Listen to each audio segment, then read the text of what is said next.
I'm sorry, give us 1 second as we get ready. Now it's ready. Okay, cool. Okay. It's recorded now. Thanks, guys. So Miss Granby has her hand up. Miss Granby, we can't hear you. Good evening, everyone. Thank you all for having this meeting. How much time do I have? 3 minutes. 3 minutes. All right. So let me go fast. I am Eris Granby of Granby's Funeral Service. We have been on White Plains Road for 39 years. Next year will be 40. My concerns about the bike lane that was placed in front of White Plains Road without everyone, and when I mean everyone, I'm talking about all the merchants that I've spoken to were aware about this bike lane. It has caused more problems than it is worth. I understand that we want to be healthier and promote bike riding, but we in this area also have the Bronx River Parkway bike lane that people can go from north to south on the Bronx, the whole route of the Bronx River Parkway. But my main thing is that with this new bike lane, it has caused traffic problems. Number one, timing. You're not able to travel on White Plains Road without stoppage because we have daily deliveries of trucks on White Plains Road, which has blocked the path. Also, emergency access. I know several people were concerned when a month ago we had that fire on 229th Street.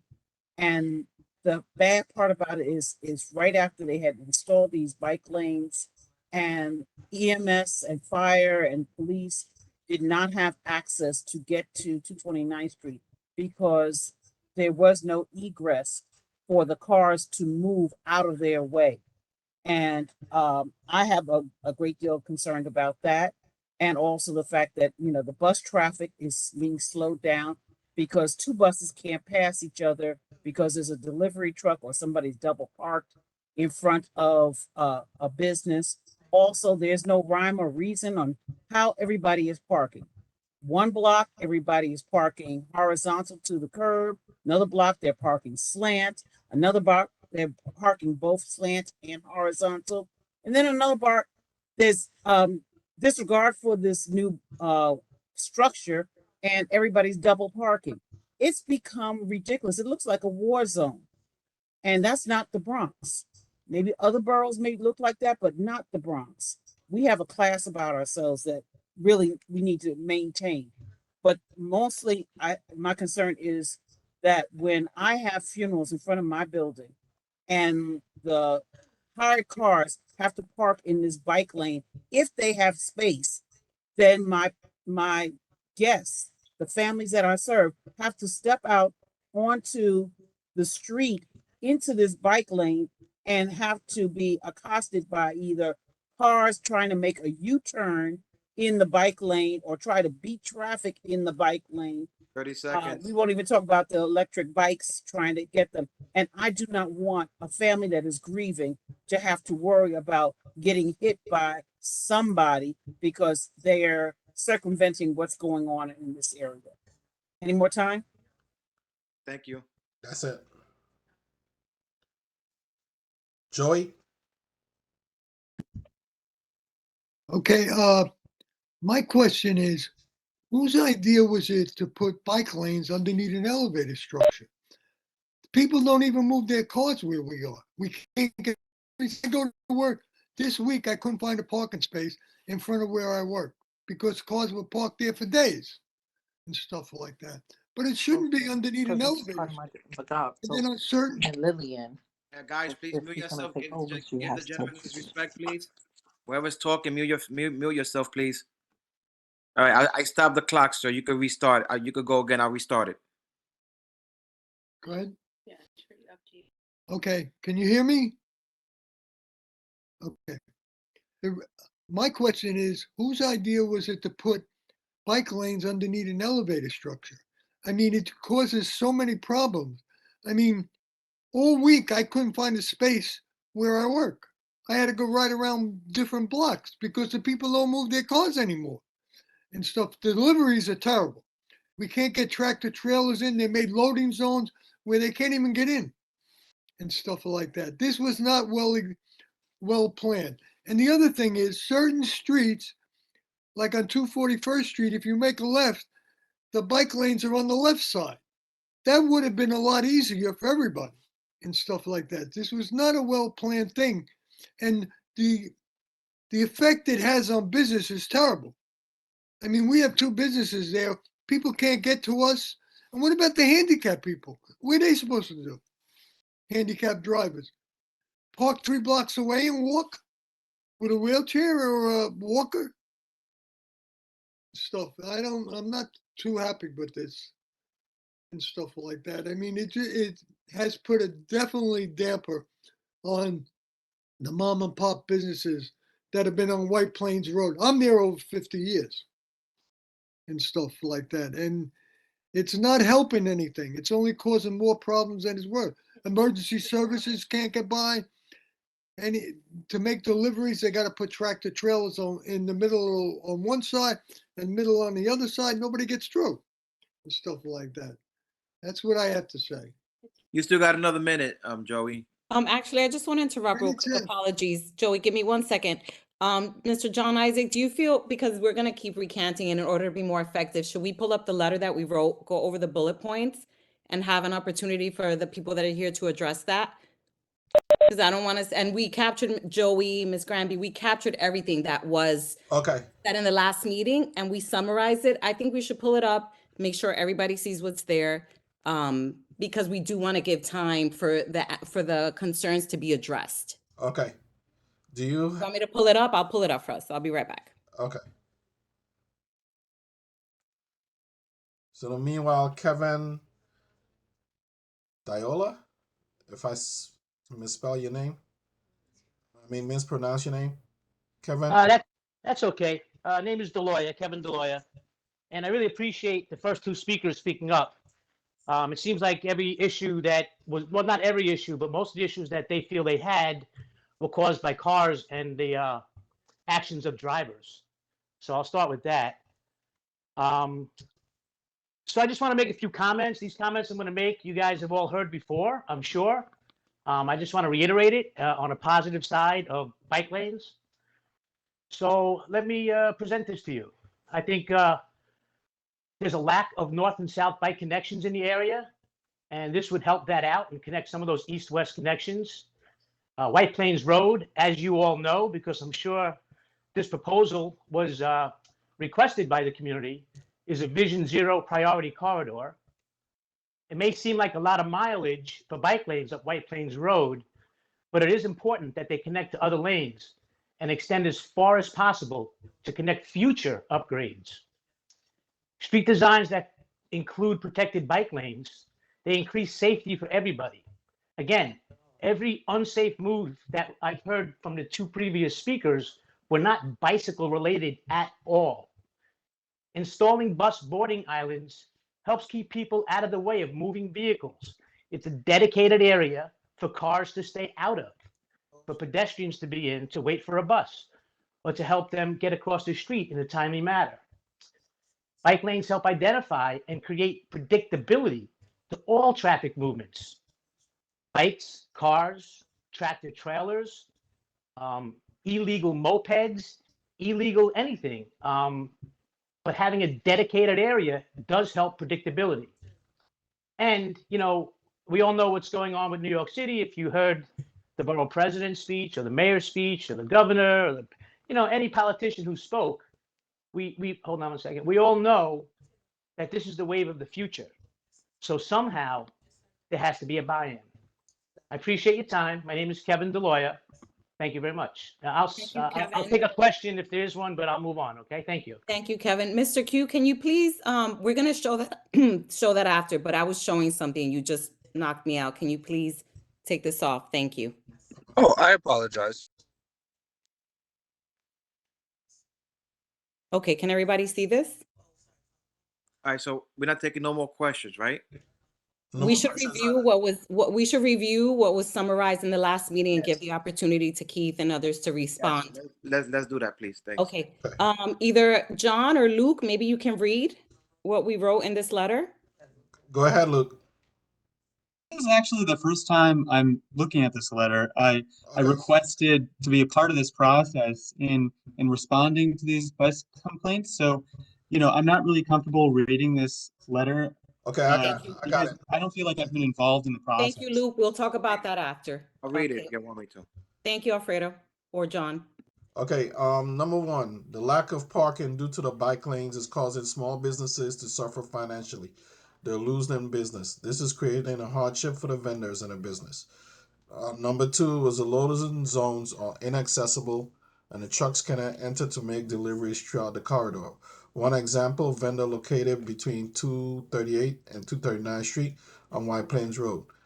Number three, the overall safety of the pedestrians, cyclists, and motorists is a huge concern. When the travel lanes are blocked by delivery vehicles and emergency vehicles such as ambulance, NYPD cars, fire trucks, and MTA buses and school buses are trapped, and the only option is to use the travel lane, which is dangerous.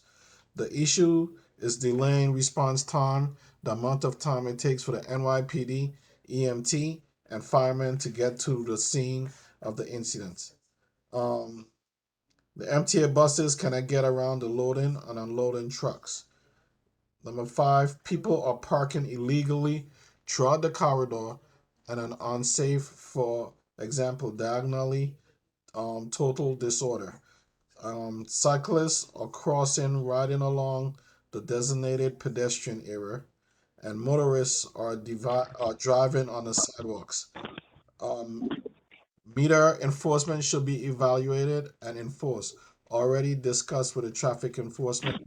Um, Bike lanes are trash collectors. There's no way to clean the bike lanes. Meeting with DOT and sanitation is needed, and street sweeper cannot get behind those plastic bollards. Inclusion and equality. Small business owners feel they weren't properly informed. Distribution of flyers weren't effectively shared. We are not opposed to bike lanes. Logistically, White Plains Road is not working effectively. Could we switch it to another venue such as Bronxwood? Could we implement a time schedule? Perhaps bike lanes are not effective during peak hours. The location of the bike lanes should be revisited. The city bike lane location may differ from what's been placed in our community. We are requesting DOT to conduct spot visits with small businesses and observe challenges. Inclement weather such as snowstorms will increase issues noted.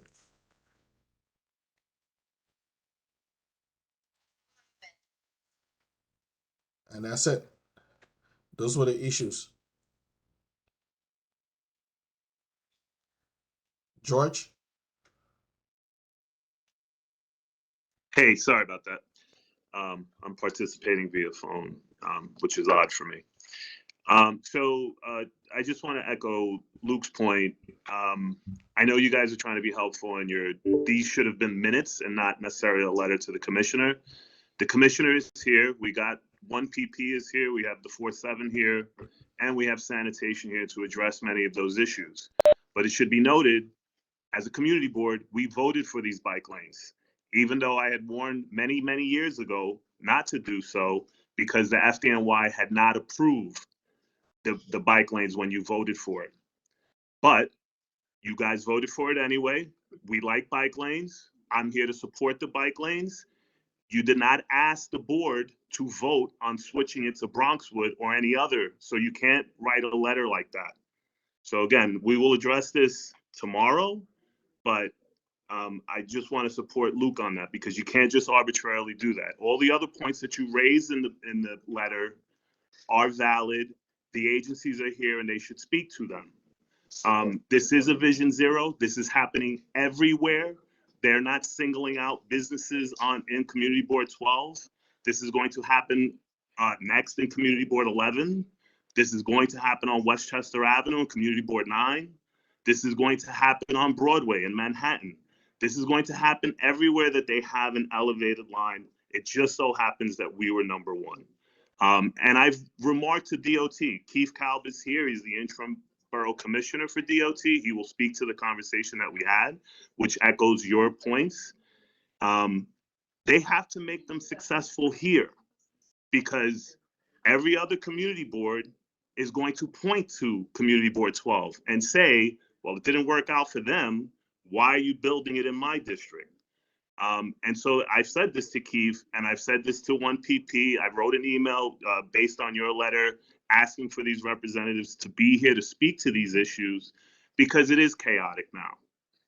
We have a number of other issues that I also reached out to 1PP about in terms of the double parking on Baychester. It seems like we're not enforcing traffic laws these days. But I will, the final thing I'll say on this, I hope we're talking now about bike lanes. Bike lanes are not creating these problems. Double parking, that was one of the reasons I was supportive of this. The community board was supportive of this. 229th Street, and John, I believe your sister spoke to me about this maybe several months ago. There was a truck parked before we had bike lanes, so this was more than 6 months ago, at the 233rd Street, Bonavita, Seatown. And she was upset because, again, all the trucks were, or all the vehicles oncoming and going had to go into the oncoming traffic lane. This happens all the time. White Plains Road is a bus lane. Buses go up and down. Buses stop at trains at 233rd Street, 225th Street, 228th Street, and cars have to wait. So this is not a new thing. I don't want people to think that this is some sort of new thing, and I don't want to have revisionist history about it. I want to debate things on the facts. But you have to understand, this has always been a problem. Double parking, what we're asking them for is for double parking. And that's not legal either. So I understand what you're saying, and I understand it, but I don't want to put words in DOT's mouth, or they will speak to those issues. But you have to remember, the community board voted for this, and it has to work. So it's incumbent upon the enforcement agencies, the NYPD, and for DOT to make it work, because they are rolling this out to the rest of the city. And if it doesn't work for us, then it's not going to work for the rest of the city. That's all I have to say. Thank you, George. And just on behalf of everyone, just because we voted on it doesn't mean there's not room for improvement. And that's our point. How are we going to improve this system that is not functioning, that is a hazard and is dangerous? And we wrote this letter because Keith asked us to put it in writing, Yes. what was said in the last meeting. So we were just summarizing for Keith, who wasn't Yes. present, what I was did. said. I did ask for the letter. Thank you. Thank And you. I needed the letter. I did need the letter because I wanted to point by point respond to the letter about the issues that the committee was experiencing, that the board was experiencing. Many of the issues, sorry, I didn't mean to interrupt you. Oh, but I just wanted to be on record that you asked us for this. 100%. We, 100%. because I want George to be clear. We didn't just Yeah. come up with this system. You asked us to put it in writing, which is why the chair of the committee and I did that. And we're just summarizing what was said in the previous meeting. We didn't just come up with this randomly. We're just summarizing what was said. Thank you. So the letter was definitely my fault. Sorry about that. So I don't know if you want me to respond now on the White Plains Road, or if you want to hear from other folks. You guys tell me how you want to run this meeting. John, up to you, John. You can go ahead, Keith. So I could read just the responses to everyone. Everybody, John, except the speaker. Who needs to get muted? Okay. Hi, good evening, everybody. Keith Kalb, Interim Bronx Borough Commissioner, New York City Department of Transportation. Thank you for making time for us this evening. I am joined by Holly Malone, Teresa Cruz, Jesus Soto, Kevin Perez Molino, and Renee Luciano from my team. We're also joined by our brother agencies, the NYPD and sanitation, who all play a critical part in all of our Vision Zero initiatives. Vision Zero is a priority for this agency and for this administration.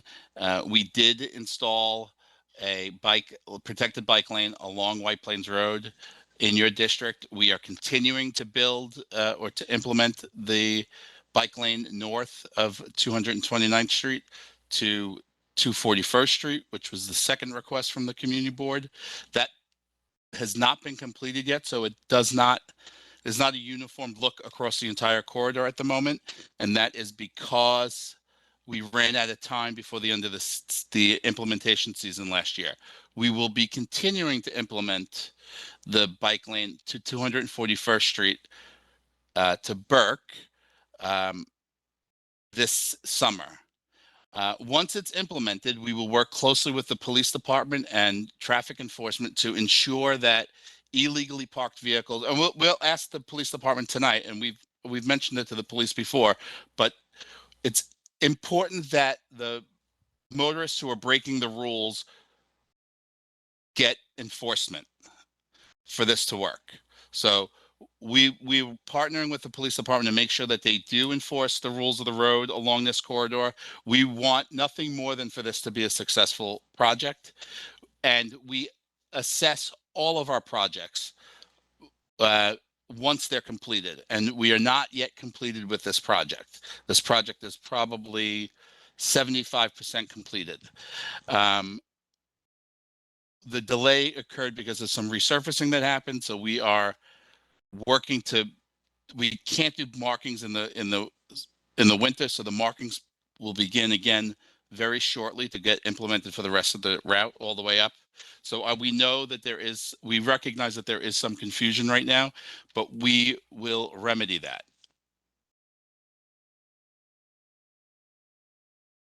Hello, I'm sorry to interrupt. I have Lillian Lewis from Daybreak Independent Service that's actually on hold and trying to get in. I know she had some concerns as well. Tell her to sign in again. We don't have a waiting room. We don't have that. Okay, I will let her know. Hi, I have a question. No, hold on. You gotta raise your hand and be acknowledged. Luke? Hey, thanks so much. Can you hear me? Yes. Great. So I've been, I ride my bike every day. I use my bike as a lot of people use their car to get to work, to pick up groceries.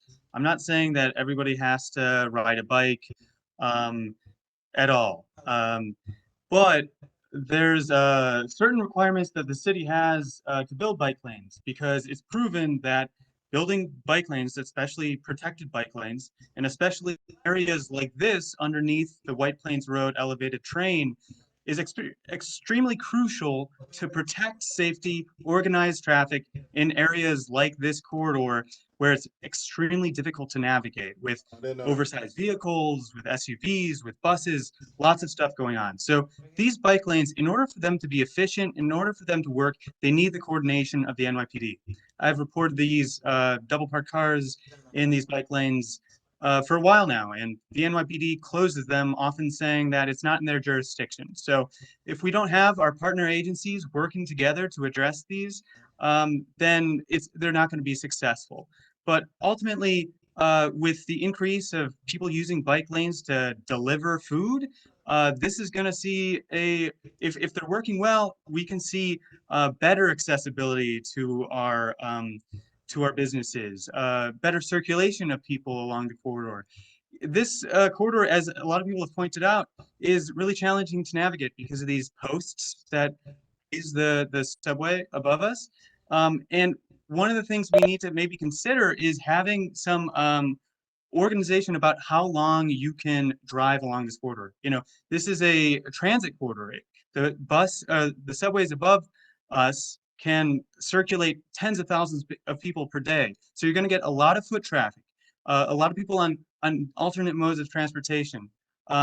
We need to really prioritize the buses on these corridors. And one thing that they've done in other parts of the city is having it so that giving buses priority. And that means that if you're driving, your use of the corridor is limited to only, let's say, a block. So if you want to get to a place between 218th and 219th, you enter the corridor, you have to turn off on the other block. We should really consider prioritizing buses on this corridor in addition to enforcing the existing regulations here. Bike lanes are tools that not only we're required to provide, but we don't have any in the Bronx. Like, I think if you look at the numbers, the Bronx only has about 6% of the city's protected bike lanes. The Bronx experiences traffic fatalities at an increased rate compared to other cities. When we know that the data shows us that organizing the streets help save lives, we need to double down on these bike lanes, double down on the safety and projects, and get the city to enforce them. Thank you. Natalie, thanks, Luke. Hey, John, I had my hand up. Who's that? Q. I had my hand since we started. Okay, Q, go ahead. All right. Good evening, everyone. Thank you so much for being here. Keith, we appreciate you taking the time. I just wanted to illustrate that, a lot of us are extremely practical people. I was, born in the area, I live in the area, I live in the area. I ride my bike every day. I'm an avid bike rider, but as well, I'm also a business owner. And there are things that the Department of Transportation has done that I really don't like, but at the same time, it is in the interest of saving lives, like the islands. So many people have complained to me about the islands, and I'm like, listen, I've personally witnessed people zoom down White Plains Road trying to get around the bus and hit somebody. So I hate those islands, but you know what? The DOT did what was right. In terms of these bike lanes, I have to be honest, it's wrong. We are slowly crippling the financial prosperity of the area. And on top of that, what we're doing is we are trading the city's Vision Zero initiative for the lives of people in the community. And that's not something I'm going to stand for. When it came to the islands, I was arguing with people and I'm like, listen, I don't like them. It slows things down, but we need them. They're necessary. We're talking about the NYPD partnering to enforce these things. Do you know that when there was a 7-8 alarm fire, that they literally couldn't get through, and everyone is complaining about the drivers? The drivers were parked properly. It was the emergency vehicles that didn't get through. Why are we having a call without the FDNY here to speak on the issues, to speak on the areas? Everyone who is in favor of these bike lanes really needs to take responsibility, because God forbid, there was just a fire on Grand Concourse. God forbid we have something like that on White Plains Road and the FDNY cannot get through. It's not the negligence of drivers. It's because this plan did not work. Yes, our community board voted on it. Yes, the community board, but we're humans. We can look at something. We've all made decisions in our lives that were like, you know what? Looking back retrospectively, like, that didn't make that much sense. So if we're not going to care for the business owners and the people working in the area, that's completely fine. At least let's care for the lives of the people in the area. There's been zero inclusivity. There's been zero partnership. Keith, I personally got 1,400 signatures within a span of 48 hours, just walking up and down the corridor. I never pressured anyone to sign. I simply asked the question, how do you feel about these bike lanes? It was from business owners, homeowners, customers. People are not visiting the area anymore. And I appreciate you riding your bike, Luke. I ride my bike as well. There's only but so much patronizing we can do to businesses on our bikes. So we really need to take a look at this closely, to look at the community.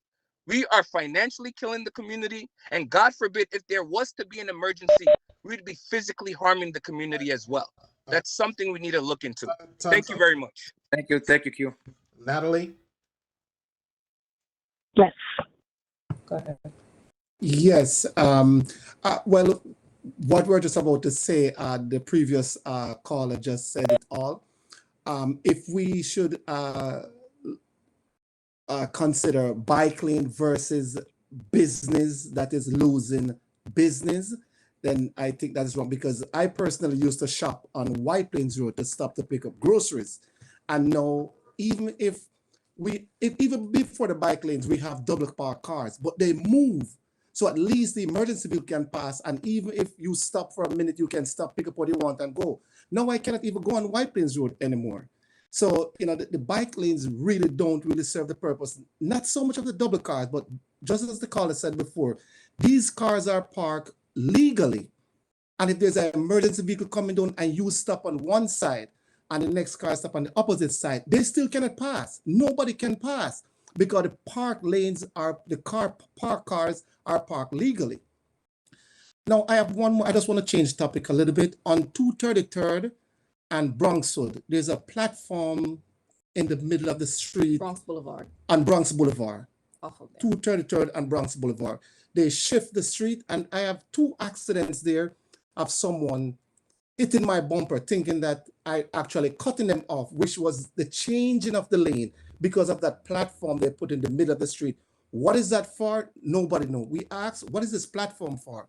We can never get an answer. What is this platform for at the train station? And it's interrupt traffic. You cannot stop there for picking up somebody. What's that? So that was my second topic, was on 233rd and by the Metronaut station. There's a platform in the street. That's why it's there. It's a bus stop. Well, The bus stop. well, no, it's by the bus metro stop- station. We know Let- exactly where it is. We're let them from finish, the community. Carl. We've been living here our whole lives. We know exactly where it is. This is 233rd, where the Woodlawn Metro Station is. There was a whole area built and a platform that's blocked off that Yes, has it's for the interrupted buses. traffic and created inconvenience. The bus stop has always been there. We know that, and there's always been a bus lane. So, but there was a whole Yeah, well, recon- but the platform is there as a So bus here's the- stop because the bike lane goes through there and the bus can't stop in the bike lane. Well, we don't need a bike But- lane but- there. but- We don't need a bike lane there. Guys, We don't guys, need more John, bike lanes. John, And nobody can here's speak. the thing. Natalie has the floor. We got to give her the respect. The same way we want the same respect for us. Everybody got to wait their turn. Otherwise, we will never, ever finish. Miss Natalie, sorry, you continue. Thank you so much. You're welcome. Yes, so this is not Manhattan. We don't need more bike lanes in the Bronx. And what worked in Manhattan doesn't necessarily work in the Bronx. And just because you guys have voted for this to be a success doesn't mean it is a success, because this is a disaster. I'm born and raised and live in the Bronx. And this is a complete chaos from day to day. And it's only getting worse and worse in the community that I live and work in. So what are these measures of success that you guys are talking about? What data have you collected to show that this is a success? And what data will you collect to show that people are actually using these bike lanes? Because from what I see, these bike lanes are not being used by actual bikers. What is the purpose? You got 30 seconds. Continue. I think the previous caller summarized everything. The businesses are being jeopardized, and I myself no longer go on White Plains Road to support my local businesses because of these stupid bike lanes. Thank you. Thank you, Natalie. John? Ted James. Ted. Hi, John. Hi, Again, I just want to state that I'm a board member, and I have been opposed to this from day one. That was registered, but I keep hearing that this has to work, and it's like putting a square peg in a round hole. I mean, we can try as much as we want to say it's going to work. I don't see it working. I understand Vision Zero, and we want to have more bike lanes. But as I said, we have Bronx Boulevard, and we have the park.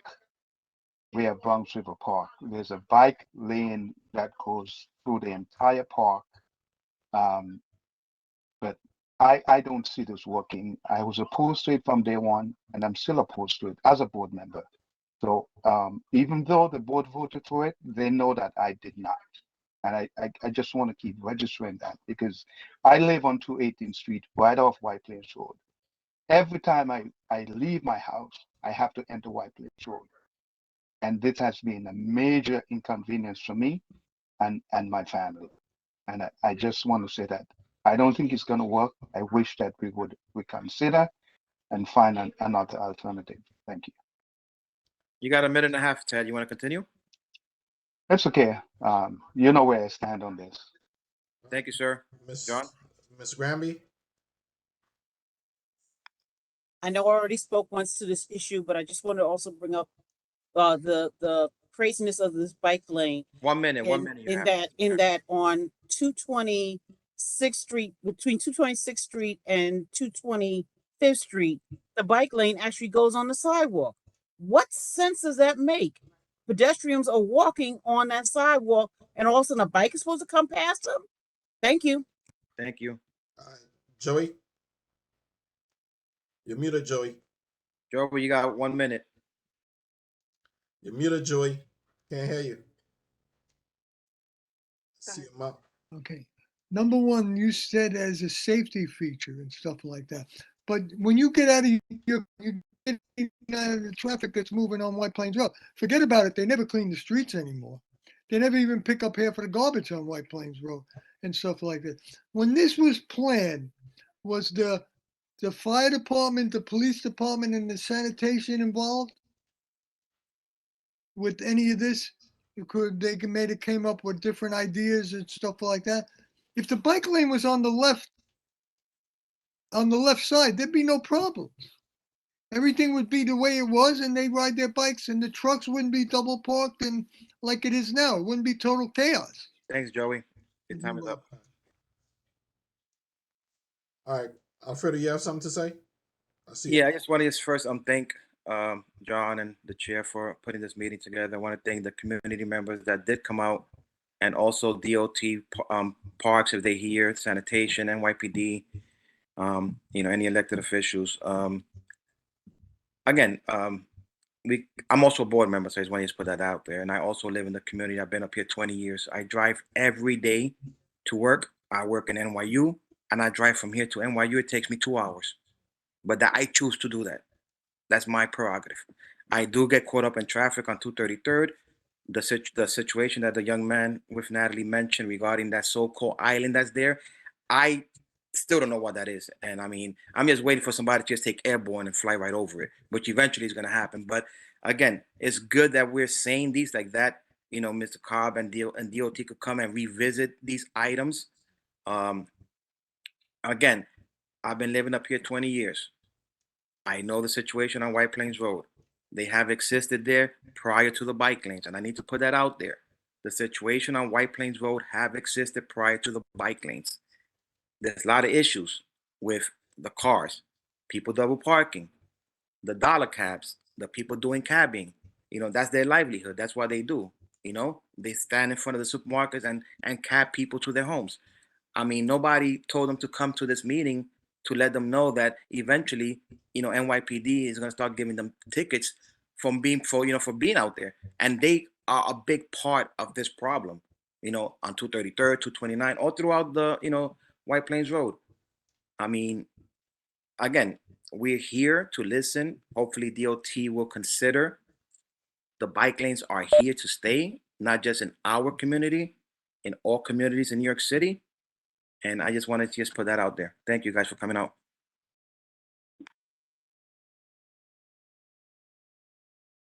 The chairman is not here. The chairman. John, you're muted. Cheryl B. Norbert, give me a minute. You're gonna be up next. Cheryl. All right, Norbert, go ahead. Hi, yes. I just would like to say that I work with Daybreak Independent Services. We're located on 233rd and Vario Avenue. So today, which is not normally seen, but today I drove in on 233rd and made that right on Vario Avenue. We're directly right across the street from a church and another local or several local businesses. There were several bikes or electrical bikes that were parked inside the right and directly in front of the parking lot. So the way that you would get into the entrance, you wouldn't be able to because the bikes were there. So I just wanted to bring that up of concern. And we do work with individuals that have various disabilities. So sometimes their mobility is interrupted because these bikes are in the way, or we can't cross or pass drive through the parking lot because with our vans, because these bikes are in the way and they're not appropriately put on the sidewalk where is closer to, and it's out of the way for pedestrians as well. So that's not the bike lanes. That's those It's not, the rental. yeah, it's not the bike lane. On that street, there isn't a bike lane, but there are bikes that do come into and ride on the sidewalks. But this is just discussing of the of how the bikes are being parked too. All right, great. Any more comments? All right. Joey, you have One something? quick John, question. I think we should let the municipalities that are here speak if they want to speak. I mean, Yeah, let's let them respond to what the we public posed, already John. spoke. They had their share time. We have to also be mindful that these agencies are here also, and they gotta Thank you, Alfredo. We're gonna let them talk now. Mr. Chairman, did you say that I'm supposed to wait until the next person speak? Then I'm gonna let Well, Yes, because we already raised these concerns in the last meeting. We spent almost an hour and a half. So we just want to give Keith and others here the opportunity. one person speak twice already, but okay, that's okay.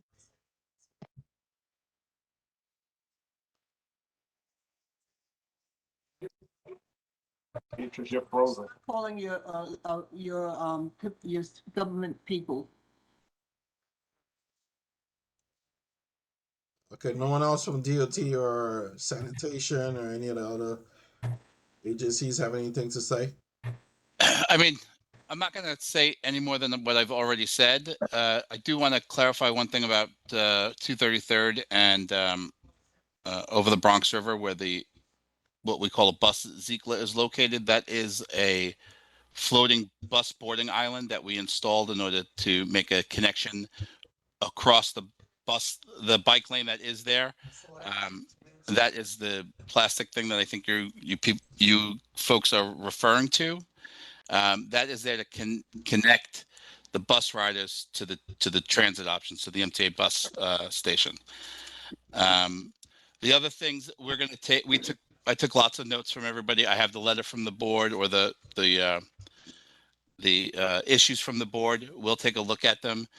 As I stated already, the project is not fully completed. We're continuing to install this spring. We will work with the New York City Police Department, traffic enforcement, as well as sanitation for enforcement of the ASP regs and the street cleaning for the bike lanes. Thanks, Keith. It's Eric Werby from the NYPD. If you want, I could speak, but I don't want to cut anybody else off. You could go. You're sure. No, welcome. Go ahead, sir. Okay, thank you so much for having me here tonight. I'm very fortunate to go to a lot of these. We are a citywide unit from the NYPD's Transportation Bureau. We're kind of in charge of Vision Zero traffic safety in all boroughs. So as I mentioned, I go to a lot of these meetings, and this one is very robust, a great group. So I thank you guys for having me here today. I do just want to acknowledge that Community Board 12 communicates with me pretty frequently. I don't want to say on a daily basis, but probably multiple times a week. So I want to let the folks on this call know that their concerns are raised not just at this meeting, but on a daily basis. We also are fortunate to keep in good contact with DOT, not just Commissioner Keith Kalb, who attends some of the meetings with us, maybe about once a month, but I'm in touch with DOT frequently. So here's what I'm hearing here from the community. And I was here from the beginning. I believe it was maybe Miss Joy who started off with the funeral home situation, and then all the way through some of the more recent speakers. I'm hearing about curb management. It seems that the bottom line here is we want this to work one way or the other. There may be some changes. There may be some changes to the bike lane, some alterations, but the bottom line is the bike lane is here now, and we want it to work for the entire community. I'm hearing that trucks are double parking because perhaps another vehicle is illegally parked, and that's forcing them to now double park and create a bigger condition. So that before you even get to the bike lane, there's a curb management issue. with double parking of vehicles, double parking of trucks, and obviously this is a robust commercial area. Emergency vehicles not being able to get through due to some of these curb management issues. So that is definitely something that we, the NYPD, from a traffic enforcement aspect, are doing. I know clearly more needs to be done. It's funny, you go to some of these meetings and they complain that we're issuing too much summonses. And I think I heard somebody here that might have said that, the NYPD stopped issuing summonses.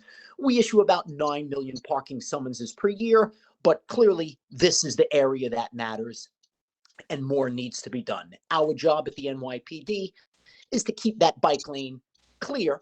And as you might imagine, let's just say we have one traffic agent even dedicated to that. By the time they get to one end, they'll already have violations where they already left. So I just want, to let people know that it is hard to get every single violation.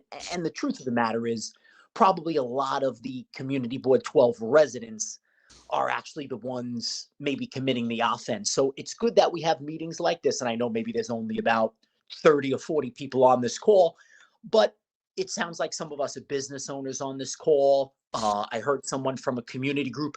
And if we could really spread this word, because really every ticket in that bike lane is $115. And of course, there's someone on the other side of that ticket as well. So in a perfect world, no one gets the ticket because there's no violations committed. So if we could continue to spread that word as we continue to spread those tickets. I'm hearing that there may be some alterations once the bike lane is finished. That's all great. I'm not here to speak to that.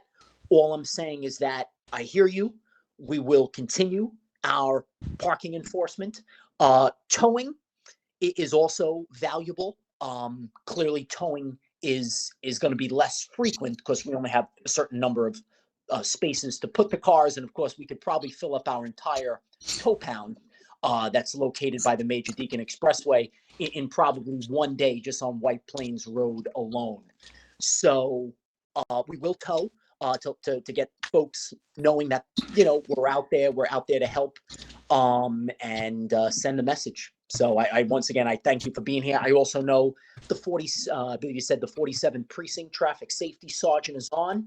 Once again, I attend a lot of meetings with the 47th Precinct. They're while they can do parking enforcement, they're mostly concerned with the moving violations, folks that are speeding, failure to yield.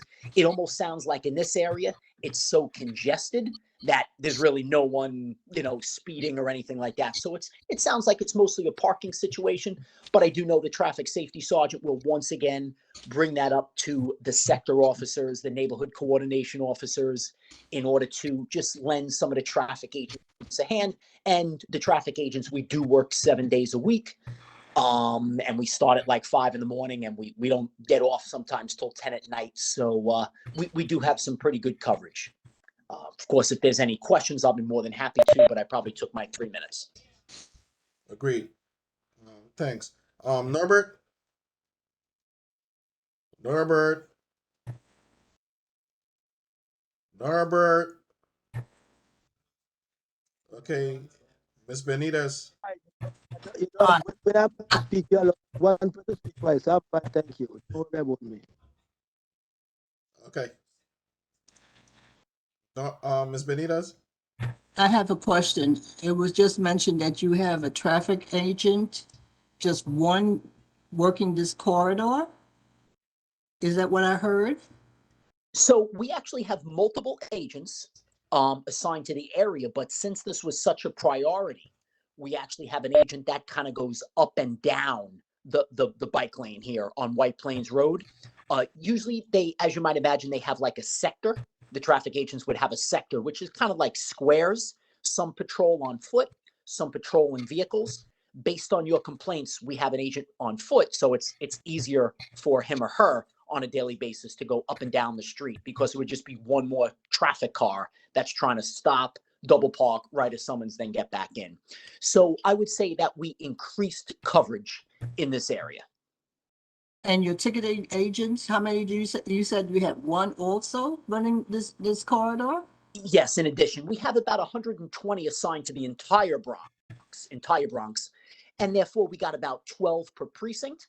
But since this area is such a high concern for obviously the NYPD and the people on this call, we've kind of like taken one from another area and specifically assigned them to this particular area based on a prior call that I had with Community Board 12, which was about, I think it might have been about 3 weeks ago we had that last call about this specific matter.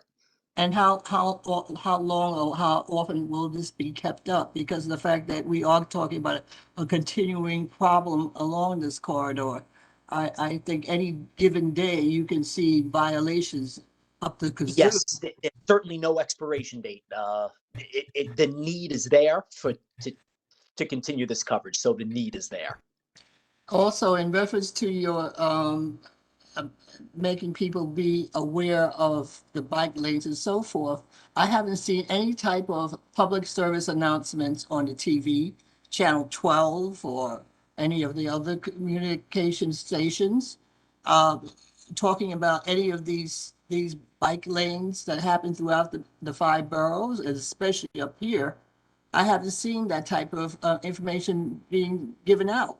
So if you were to check, for example, our Twitter page, our NYPD Transportation Twitter page, which I get not everybody checks, we do a few times a week post things about overnight truck parking, commercial vehicle parking, as well as keeping bike lanes clear.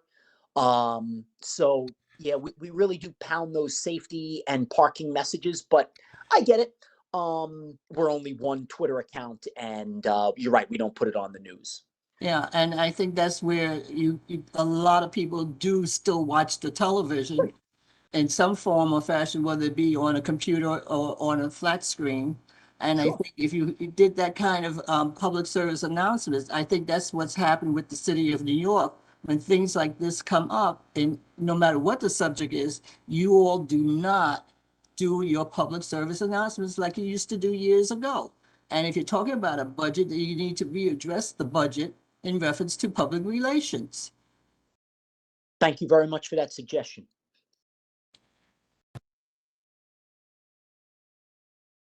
Hey, John, I had a quick question for Eric. Yes, what's the question? Hi, Eric. I was wondering if it was possible. I know you're extremely busy. I would like for you and Keith to just take maybe half an hour out of your schedule in March or April and just come down and we can take a quick few block walk on the corridor. Ideally, let's say everyone parks perfectly. There's still an issue of the drivers, the truck drivers. All right. So I feel that we're spraying like, perfume on a garbage can. All right. So, all right. The drivers are driving terribly. Let's fix that. There's still categorically a problem at the structure of this because the truck drivers now are still in the middle of the street. Ideally, before they would move into where the current, they would double park and traffic could still move. So what's going to happen when, businesses aren't able to get their deliveries anymore? I would just like 30 minutes. We could get the councilman, Kevin Riley, on. We can get the assemblyman, Carl Hastings, involved. We could get Senator Jamal Bailey involved. And we all, as a group, just take a walk and observe. No one has to do anything. No one has to sign anything. Just literally observe with our own eyes. If someone could organize this, I promise you, I would be grateful forever. It's something I can certainly agree to. I do site visits, so this would not be anything out of the ordinary. I'm sure CB12 could arrange Yes. that for, be it later in the month of March or April. We or- absolutely could, because we already shared everything that was that came up as concerns. And so at this point, I think the next step would be for Keith and yourself, and we get somebody from EMT, the fire department, from everywhere, to walk with us to kind of like see for ourselves what's happening. We can sit here and talk about My it. hand been up. Please let me know. Yes, Ms. Dakia, we got you. Just let me know about that meeting. As the chair of the Public Safety Committee, I want to be there. We should all be there, because at I this need to point, be we've there. all shared our concerns. Absolutely. You're absolutely right, Alfredo. And so I think the very next step is for us to set up a time for this month to do a walkthrough of the Give me corridor. a heads up, okay? Heads up. Remember, I work. Teachers, can I also Mondays work join that perfect for me. walkthrough? I've expressed a lot of interest. I use this corridor a lot as a cyclist. I'd like to represent on this call as well. Thank you, Luke. Absolutely. We'll invite the entire board.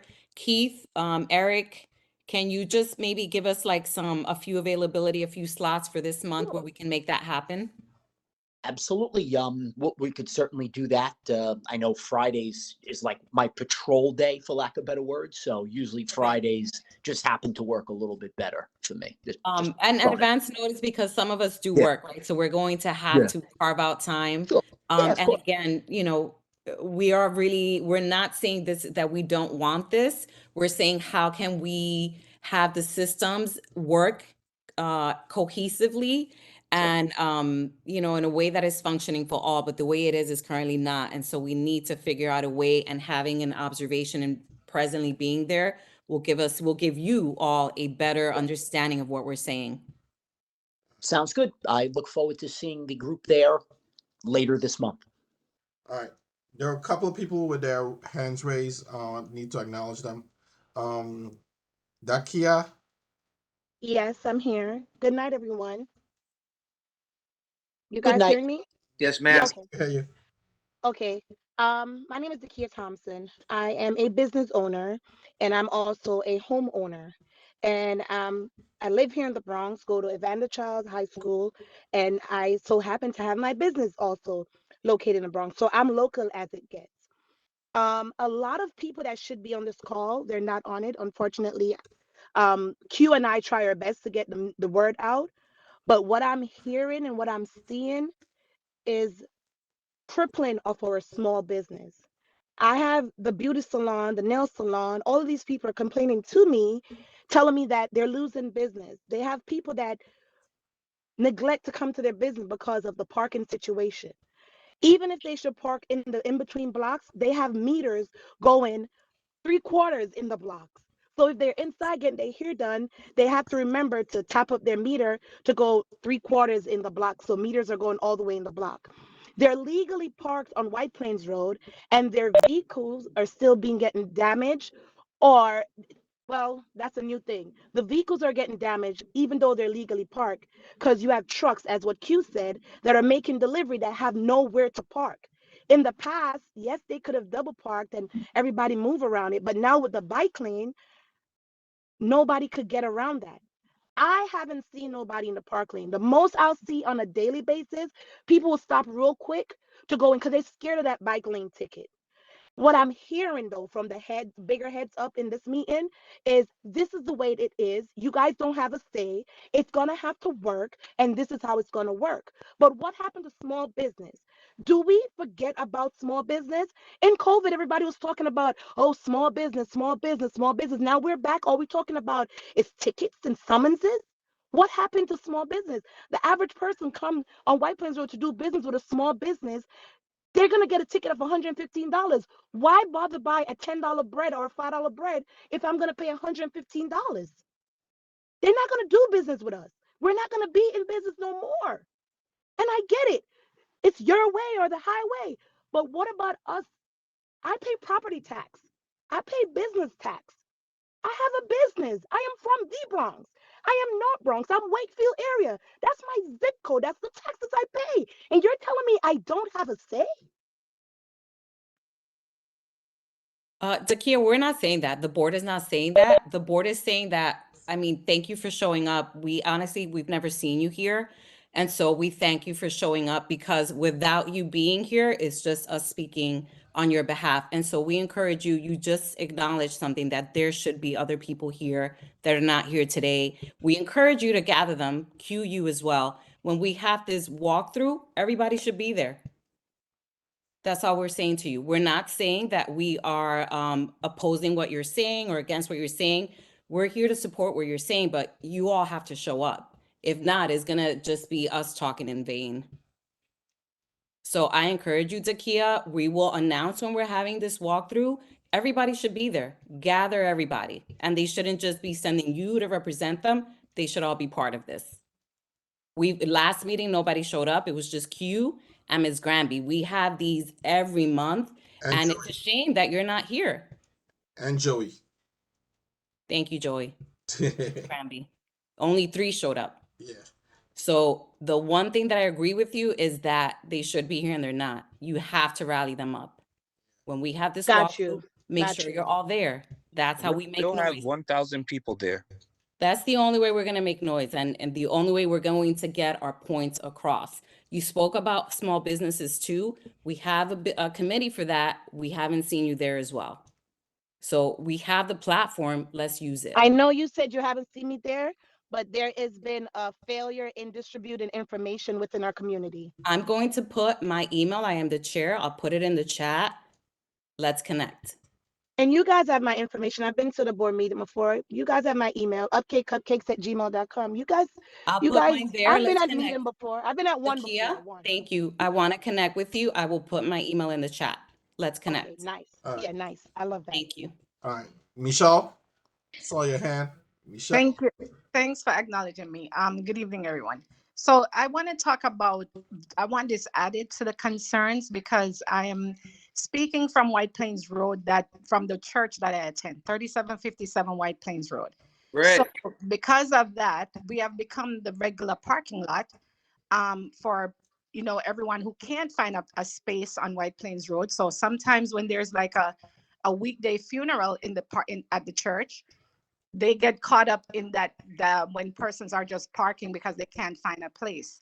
But I want, in addition, that pedestrian safety and for us also as motorist safety, when we're leaving that parking lot, any place where you're going to enter into the White Plains Road traffic, you cannot see the traffic that's going up and down from that side that you're trying to enter into the traffic because of the parking, of protecting the bike lanes of that outer parking.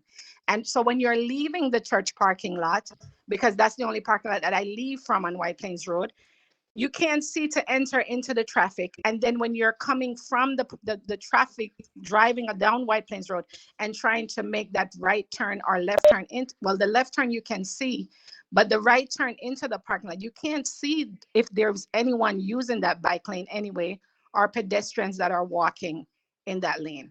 So it's very unsafe. So I implore them to also look at that, because it's a safety for everyone there. You're going to get into a very bad accident because you can't see to come out because of because of that. It's not actually double parking. It's just that outer lane protecting the bike lane, because the cars are now closer to the street. So trucks, everything, it's just a blind area to see. And I have spoken to my NCO, so they know what's happening there.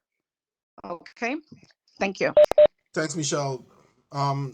Denise Gray. Hi, I've been a part of this community living in the Bronx for over 40 years, and the additional sidewalk is a problem. I no longer shop on White Plains Road. It's too annoying. When I have someone in the car where I can run out, I'm just not going to shop there anymore. My concern is that notification. I don't believe that the community is aware of what's happening, and this board does not reflect those that are really being affected. So I don't think it's fair that people on this board are making decisions that are hurting the community and the businesses and those of us who pay taxes and work here and live here. So if you're going to share a notice that you're going to do something this detrimental, I think there needs to be some way that those of us who pay tax dollars are aware of it.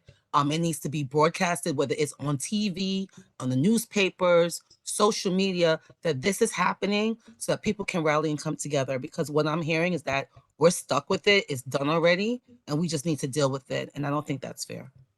That's it. I mean, according to my understanding, there was a little bit of media press about the bike lanes, and I think the street team from DOT went store to store, I think. I'm all over social media. That's what I do for a living. And I'm saying to you that there wasn't enough. And we're hurting right now. Have you attended a board meeting, committee board meeting? I just got invited. And I'm very active. I would not have known about this meeting had Mrs. Granby not told me about it. And I've lived on my block in this community for over 30 years. I did not know about it. But now that I know, I promise you, I will be back and I will invite others because our voices need to be heard. Community Board 12 is on social media, so that's what I'm saying. These I'm things. telling you, I did not know We have that. a website. We have a website. They're on Facebook. Right. So This decision to do the sidewalks I'm should have not, been I'm, something, I'm I'm just, talking about the sidewalks, and I did not know.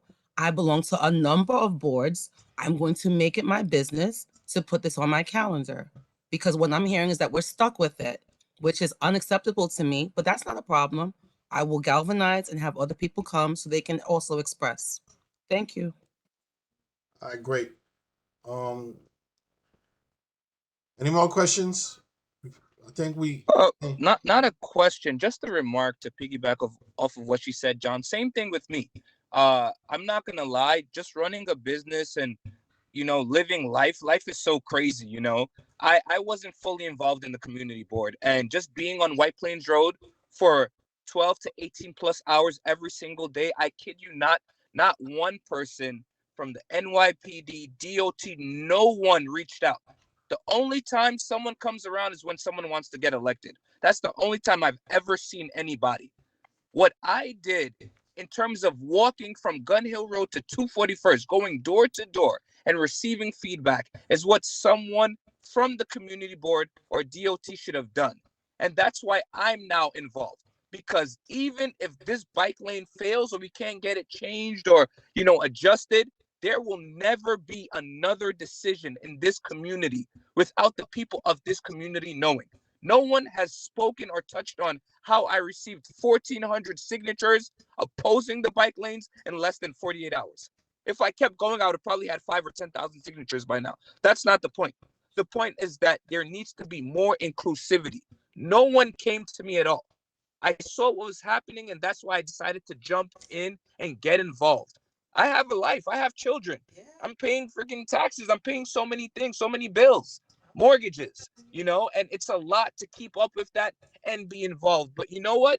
We're to blame because we weren't involved. But I promise you now, I will be involved. And when we do have that walkthrough, I guarantee you there'll be no less than 100 to 200 people walking alongside the corridor so we could see what's happening. Thank you very much. All right, great. I want to thank Alfredo. Yeah. Let me. Are we done or are we still speaking? I mean, I want to get like closing remarks. Okay, so just Inspector Caruso, I think, or Officer Caruso from sanitation.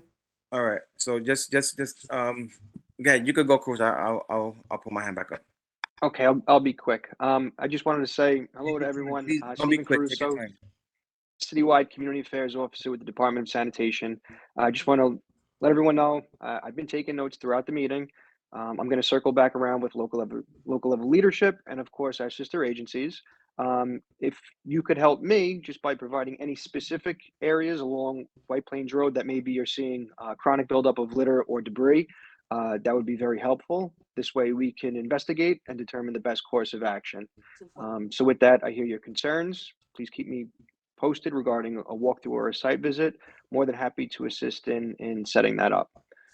While I have the floor, I also want to mention something else that's very important that's going to affect both residents and businesses. I announced this at the general board meeting, but I'm just going to reiterate it, say it one more time in case if we have any folks here that weren't at the full board meeting. We are going to have a change to our set out rules beginning on April 1st. Okay, we're pushing back the time when folks are allowed to set out their trash for pickup. As of right now, the time is 4 p.m. the day prior to your scheduled collection. We're pushing that back until 8 o'clock p.m. if you want to put your garbage out in bags, or as early as 6 p.m. if you put it out in receptacles. That's going to affect all residents across the city. Businesses, I know we have a lot of business owners on the call this evening also.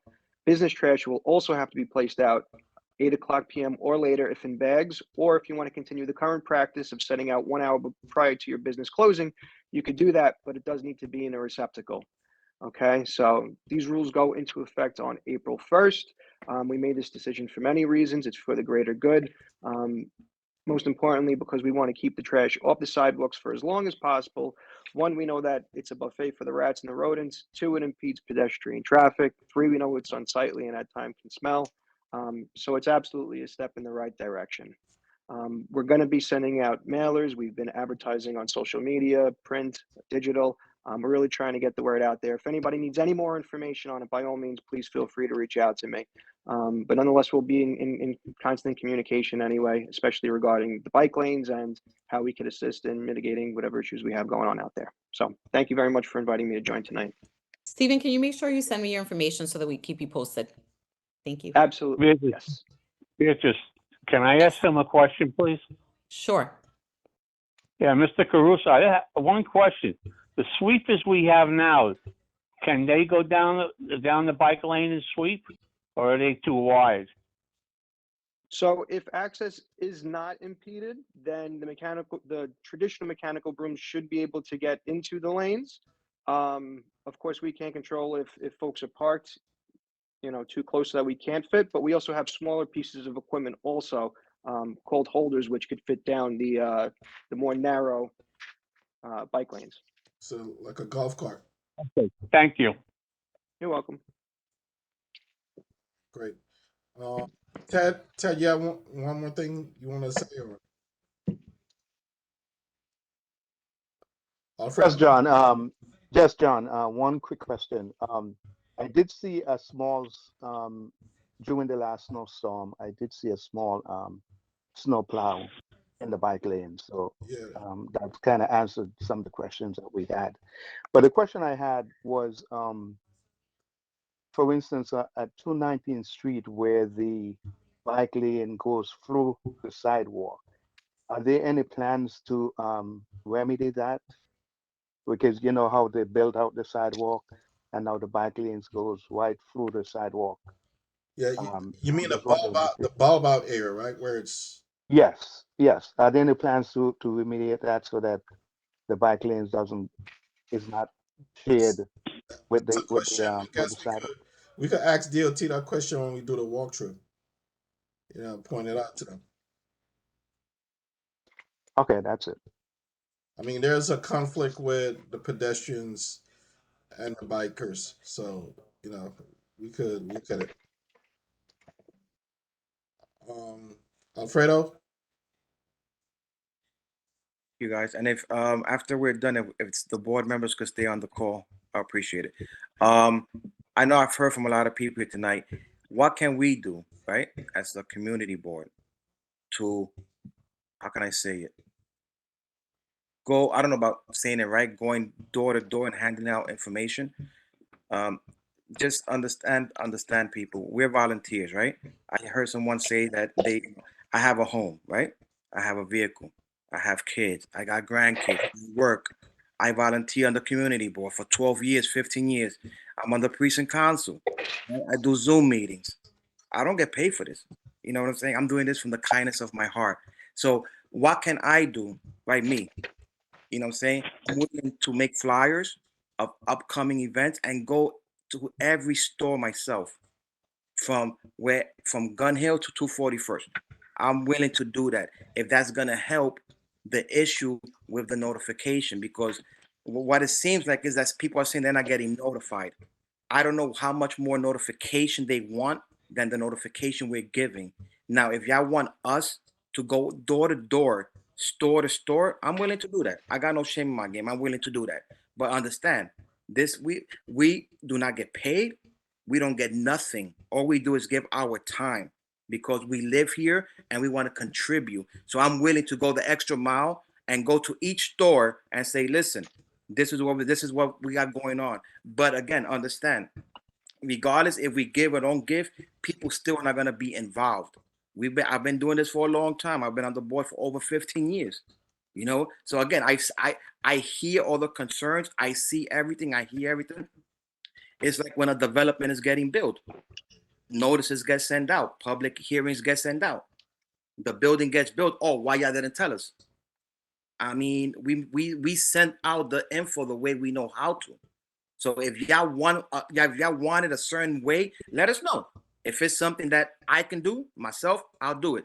I'll take my daughter, my grandkids, and I'll go door to door. I got no problem with that. You know what I mean? But also understand that we're just volunteers. We don't get paid for this. I don't get a parking pass. I don't get no favoritism. I don't get nothing. All I do is volunteer my time for the past 15 years. All right. So I get it. It's frustrating. the traffic, but it's our fault, right? We had issues in PS 68. Who was causing the issue? The parents. It's not people coming from out of state. It's the parents dropping off the kids, zooming, trying to get somewhere that they have no patience for. So it's our issue, our problem, our people that live up here that's causing this. It's not people coming from East Chester, New York, Fishkill, New York, to come down here to cause havoc. It's our own peoples driving out here like animals. All right. I see it every day. I drive down to work every day. Takes me 2 hours to get to NYU. Takes me 2 hours to get back. I choose to do that. So I know the traffic. I know how much this has overpopulated. But this is what it is. I mean, I could complain till I'm dead. But you know what? This is my problem. So again, if there's any way we could help, you know what I'm saying, just put it on the Thank you, Alfredo. And I just want to close out with Alfredo's remark that inclusivity is super important, but involvement is what's going to get us there. And so without your involvement, we're not going to get that inclusivity we're all talking about. And so there's always more power in numbers. This is your opportunity, those that are here, to gather up the other ones to join these meetings. That's the only way we're going to get that inclusivity you all want, we all want. Through involvement, it's super important. So I acknowledge the ones that are here, and we're super thankful. We just got to rally up and get the rest here too. We do volunteer our time, hours and hours, because we want to see this community uplifted, but we need support. Thank you, Alfredo, for that. Like I see in the chat that this is an election year and you support who supports you. Just remember that.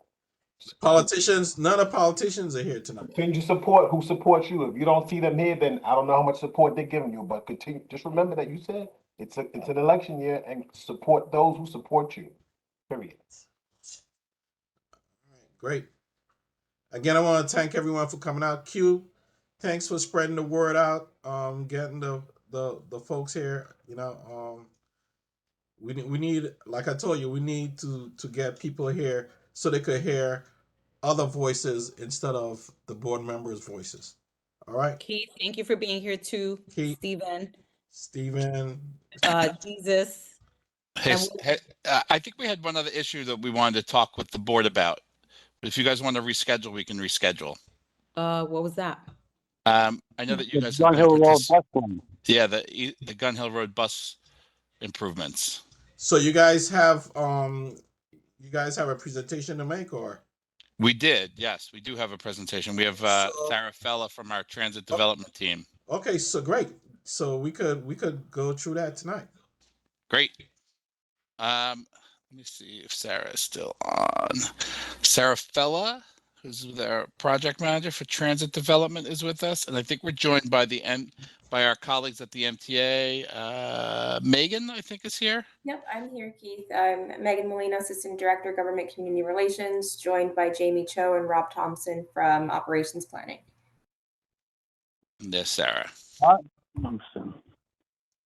Hey, good evening, everybody. I'll go ahead and get right into it. Thank you so much for being here. I know it's already kind of late into the evening, so I'm going to try to be thorough. As quick as possible. Yes, quick as possible. There's a lot of, I'll be honest, there's a lot of content, but I want to make sure that we're sharing all the facts, but I will try to be quick about it. Take your time because this is important. Thank you. I appreciate that. Yeah, it definitely is. We really want to make sure that we're being thorough and also have time to hear your thoughts tonight. So with that said, good evening, everybody. My name is Sarah Feller. You all can see my screen, right? And my cursor? Yes. Great. Okay, excellent. My name is Sarah Feller. I'm on DOT's bus priority team. Tonight we're talking about Gun Hill Road. This is our fourth presentation to CB12 on this topic. Our first presentation was way back in 2019, and we've been working on this project for 3 or 4 years now. At this point, we are looking to, start implementing this in the spring in just a few months. This is our last planned presentation to CB12. So, but this design, we're still able to make modifications to it. We can still make tweaks. So we really do want to hear your feedback, your thoughts. What about this plan might make sense? What are you concerned about? Because we can still make tweaks to this. So get right into it. So why Gun Hill Road? Gun Hill Road is a major east to west crosstown corridor to get around the North Bronx. It has 40,000 bus passengers a day, which is, if you imagine 40,000 people a day on a single bus corridor, it's a lot of people. It also has major connections to the 2, 5, D trains. It comes near the 4 train, connects with lots of different local bus routes, Montefiore Hospital, Co-op City, Bay Plaza Mall, and all of the neighborhoods, businesses in between. This project comes in part out of the MTA Bronx Bus Network redesign that was implemented last year. But as part of it, the MTA, in conjunction with DOT, did more than 50 outreach events. And one thing that we heard repeatedly was requests to improve bus service on Gun Hill Road because it's a really busy bus corridor, but a really slow and unreliable one. Next, my colleague Jamie from the MTA can talk about bus speeds on Gun Hill Road. Thank you, Sarah, and good evening, everyone. These data points that we have here for the BX28 and 38 show how double parking and traffic congestion on Gun Hill Road impact our bus service. The BX28 and 38 generally move slow all day, with average speeds of less than 7 miles per hour, and during peak service hours, where people are often trying to get to work or take kids to school, speeds can dip as low as 5 miles per hour. When we have low speeds like this, our customers spend more time in traffic, creating longer travel times when they really rely on efficient, high quality service the most. We also compare overnight travel times, which is when we see the lightest vehicle traffic on the corridor, to peak period travel times. And we found that for customers who travel the full length of Gun Hill Road during the peak periods, spend about 15 to 17 additional minutes stuck in traffic, which really adds up over time. On these two services, we also see reliability challenges due to the traffic conditions, resulting in only 65% of buses completing their trips within the scheduled time. These conditions make it difficult for us to deliver the bus service our customers really deserve. Thank you, Sarah. Great, thanks, Jamie. Gun Hill Road also has a traffic safety problem. We looked at 5 years of crash data along Gun Hill Road, and we found that nearly 5 people are injured every single week on Gun Hill, which is really not okay. You know, we have a responsibility to make sure folks can get around safely in their neighborhoods, and this is really imperative for us. And so you'll see in our proposal, there's a great deal of pedestrian safety improvements at more than 20 intersections. We're really excited to include that in this project. But like I said, nearly 5 injuries a week on Gun Hill Road in the 5 years that we analyzed. That makes it in the top 10% of most dangerous Bronx streets. There were also 2 fatalities, so 2 people actually passed away after being involved in a traffic crash on Gun Hill Road. And this affects pedestrians, it affects vehicle passengers, it affects folks on bikes, it affects kids going to and from school, it really affects everybody. In addition to working with community boards 7, 11, and 12, working with elected officials and with other stakeholders on Gun Hill Road, we also went out onto Gun Hill Road in person. And just for the record, you know, our team has been on Gun Hill in person a lot. That's a big part of our job, is observing traffic and you know, boots on the ground. But part of what we did on the street is on-street outreach, where we set up shop on 3 different days, 3 different parts of Gun Hill Road, and we spoke with bus riders and other passersby about about their experience riding the bus. And so what we encourage folks to do, if they're comfortable doing so, is to fill out this little sign here that says, my neighborhood is blank, I wish the bus would blank, and also my bus route is blank. And so some of the requests that we heard from folks are faster bus service, first and foremost, more frequent and consistent bus service. That's buses that come on time and buses that come more often. And third, less crowding on buses. And, you know, we know from experience, you know, implementing these projects all over the Bronx, is that bus lanes can address all of these issues by getting the bus out of traffic, helping it move faster, but also keeping it on schedule, allowing buses to come in even intervals instead of coming 2 or 3 at a time with a long gap in between. You know, this is a tested and tried tool around the Bronx and around the city. Here's a bit more of the feedback we received from folks. So, you know, I wish the bus would be more frequent and faster, timing and schedule, being on time. The buses are on time, it's the traffic. Very slow, wait too long for it. Traffic and congestion. You know, this is what we've heard from folks. To summarize our goals and our challenges, our goals are first to make bus service fast, reliable, and on time. Number 2, to reduce crashes, injuries, and fatalities, make sure Gun Hill Road is safe for everyone who uses it for any mode of transportation. And number 3, to organize traffic movements. And so you see, in this image here, Gun Hill Road, if one vehicle double parks, it goes from 2 lanes in each direction to 1 lane. That also means folks have to risk a ticket. It means vehicles have to weave around the vehicle that stopped. It's a safety concern. It's a traffic concern. And we actually have tools, including curb management, which I'll talk about in a moment, where we can actually increase the availability of parking on commercial blocks, make sure folks can access businesses more easily and legally without having to double park. In terms of the challenges, obviously traffic congestion is an issue. Double parking is a concern. And also, the street grid, there's not a lot of alternate routes to get east to west in the Bronx, especially if you're trying to get over the Bronx River Parkway. We know that for sure. And we were making sure that we're being realistic about, what actually is the issue on Gun Hill Road, what are the constraints, what are the challenges, and how do we understand the issues and propose solutions that are actually going to work. So now I'll take you through the design and I'll show you block by block, but just to start off, because the street is so long, we have 3 different segments. Number 1, in the left side of the map here, this is in CB7, but this is Bainbridge Avenue by Montefiore Hospital over to Webster Avenue. Segment number 2 is all in CB12 from White Plains Road all the way out to Bartow Avenue in Baychester. Both segments 1 and 2, we are looking to start implementing this spring. So again, we're looking to start, getting the work done on the ground in the next few months. The middle section, so this is from Webster Avenue to White Plains Road, going over the Bronx River Parkway. That section is particularly unique with all of the traffic coming on and off the parkway. There's a few things we want to implement there this spring that I'll talk about, but we're still working on a more comprehensive proposal for those blocks, and we're going to come back to you with that sometime in the future. It's on its own time frame. So again, looking at the toolkit for the CB12 part of this project, first offset bus lanes. And offset bus lane, which is what we have right now on Webster Avenue, for example, you can see we keep the vast majority of the parking as it is, and the buses move in the lane next to the parking lane. We have a lot of painted pedestrian space, and you can see this example from Southern Boulevard, where that brown painted space functions as sidewalk space. It is physically protected with these plastic posts. In some locations, we'll actually use stronger physical separation as well when it's possible to do so. But this is sidewalk space, and that way, if you're crossing the street, you are exposed to traffic for less distance. The crosswalk gets shorter, and pedestrians and drivers can more easily see each other, and that visibility translates to better safety, fewer crashes, fewer injuries as well.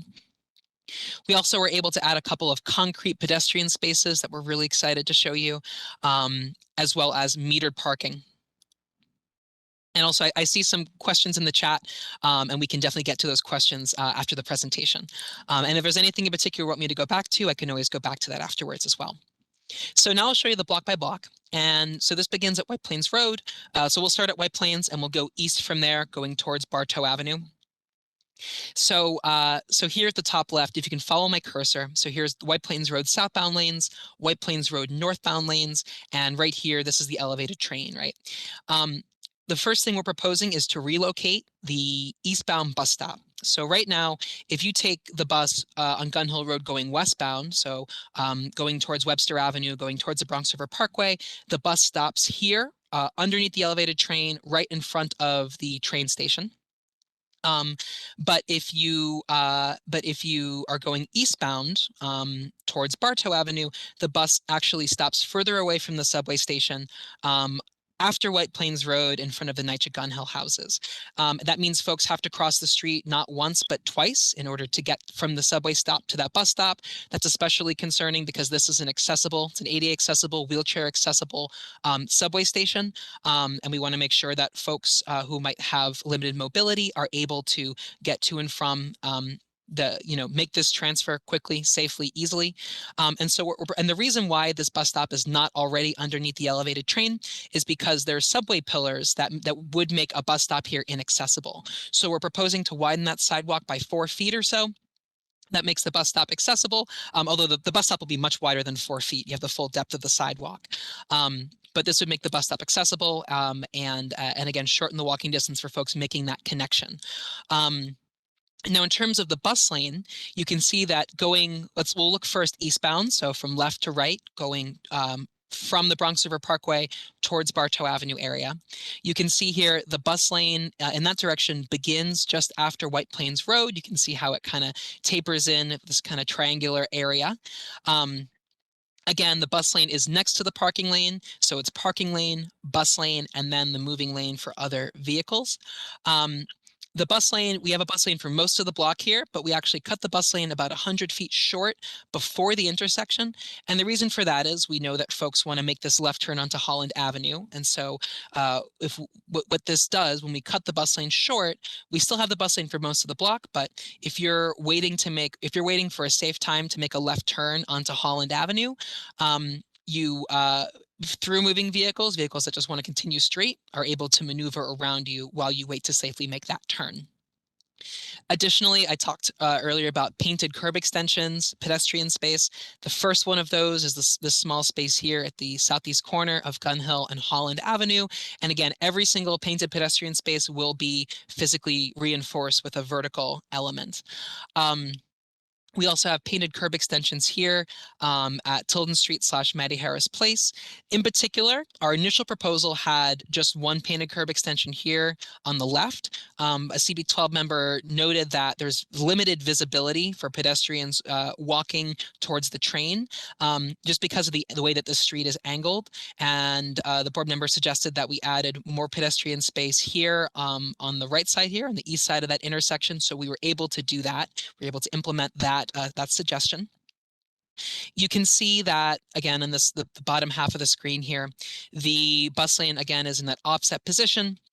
We did need to restrict a couple of turns along the corridor. So in this case, this westbound left turn to go south on Capuchin Way, we did need to restrict that. And, there's any project like this, there's going to be trade-offs, right? Gun Hill Road is only so wide. It serves a lot of different purposes. And no matter what we do, there's going to be trade-offs. And the status quo, there are already trade-offs that are in play right now. And so we wanted to make sure we're being really, really thorough in our research and also in our outreach to make sure that, the trade-offs that we choose are the smartest ones we can make. We want to make sure we're benefiting the majority of people, and we also want to make sure that we're not inconveniencing anyone in particular too much. So for example, with this turn restriction here, we looked at the actual number of people who make this turn during the busiest hours of the day. We made sure that we weren't restricting a turn that was too popular, and that for folks who do currently make this turn and who need to get onto this block of Capuchin, that there is a relatively easy alternate route they can take so everyone can access this block. Also, last thing I'll say for this slide is, so going towards Barnes Avenue, you can see that we're proposing to add a left turn lane. And again, that's good for traffic as well as for safety, because that gives, if you want to make a left turn, that gives you a safe space to wait for the safe time to turn without vehicles honking at you and pressuring you to turn before it might be safe. That also allows us to have the bus lane go all the way to the intersection without having it stop 100 feet before the intersection.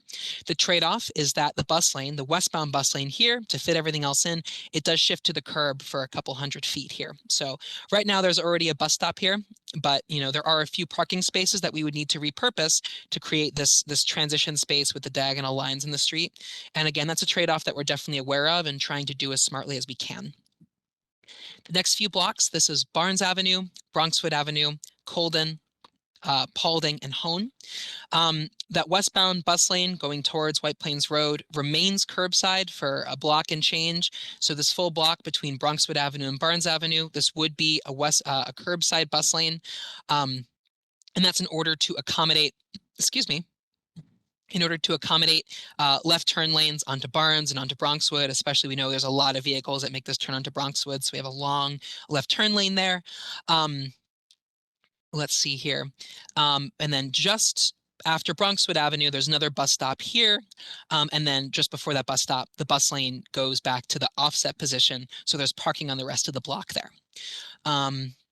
The eastbound bus lane remains offset. So we keep the parking, especially in front of the high school here. That's important. And then the bus lane stops 100 feet before the intersection of Paulding Avenue. Next few blocks, Hone Avenue, Lerting, Laconia, Yates, Boston Road, Herring Avenue, and Tenbrook. So again, the offset bus lanes drop 100 feet before Laconia Avenue. Now in the eastbound direction from left to right, so going from Laconia Avenue going towards Boston Road, you'll see that what we're proposing is a curbside bus lane for just these 2 blocks here from Laconia to Yates and from Yates to Boston. And the reason for that is, number one, there's a lot of traffic, especially at this intersection. A lot of traffic comes out of this intersection, and we want to make sure we have an extra lane to accommodate that where we can. Also, a curbside bus lane does repurpose some parking spaces, but for whatever it's worth, there's a vacant lot on this one block, and then from Yates Avenue to Boston Road, it's a gas station, and it's mostly driveways, so there's not many parking spaces there. And so again, trying to make these trade-offs as smartly as we can, especially when it comes to keeping traffic moving at busy intersections like Boston. We also are proposing to add left turn lanes onto Boston Road and a painted pedestrian space here at Boston Road and Herring Avenue. The next few blocks here, this is Tenbrook, Pearsall, Gavan, Throop, Book Avenue, Wilson Avenue, Burke Avenue, and Young Avenue. And I apologize if I mispronounce any of these names, please correct me. But again, the eastbound bus lane drops 100 feet before Gavan Avenue and Pearsall Avenue here. The westbound bus lane going from right to left, we did propose to restrict this westbound left turn onto Pearsall Avenue. On this block, we're also really excited to say that we're proposing a new concrete pedestrian island. So this triangular space here, this is new sidewalk that does not exist now that we'll be able to implement as part of this project. So this is by the bowling alley across the street from the McDonald's. Right now, this island, it exists as this island in the middle of the street, but it's just, diagonal lines painted on the roadway, and that's not safe. And folks deserve better. Folks deserve to walk on a real sidewalk. And so we're really excited to put this in, as well as to add a crosswalk here so you can walk straight along Gun Hill Road. There's also a missing piece of sidewalk here around the corner at Pearsall and Gavan, and we're able to address that by adding a painted curb extension here that works as a sidewalk to complete that sidewalk and complete this crosswalk too. Again, the bus lanes are offset. The bus lane does shift to the curb here at Burke Avenue and Wilson Avenue. And you can see that here in the westbound directions. That's, again, from right to left in order to add these left turn lanes that go onto Burke Avenue. So this wedge-shaped piece here, this is another area, and I know you all are familiar with it, but this is a big space that is supposed to be concrete. It's supposed to be sidewalk. It should have been sidewalk decades ago when this area was first developed, but for some reason it wasn't. And now you have this big open space, probably 20 feet deep, that's just diagonal lines in the street. And pedestrians are trying to cross or trying to get from point A to point B, and it's just not safe. And so we're really excited that we can make this an actual concrete sidewalk space for this area here. We weren't able to make it all concrete, so you can see there is some painted pedestrian space here. And the reason for that, it was a drainage issue. Our engineers, because of the slope of the road, they couldn't make the whole thing concrete, but we're getting the safety benefit here. We're really excited to get the safety benefit of making this intersection a normal intersection.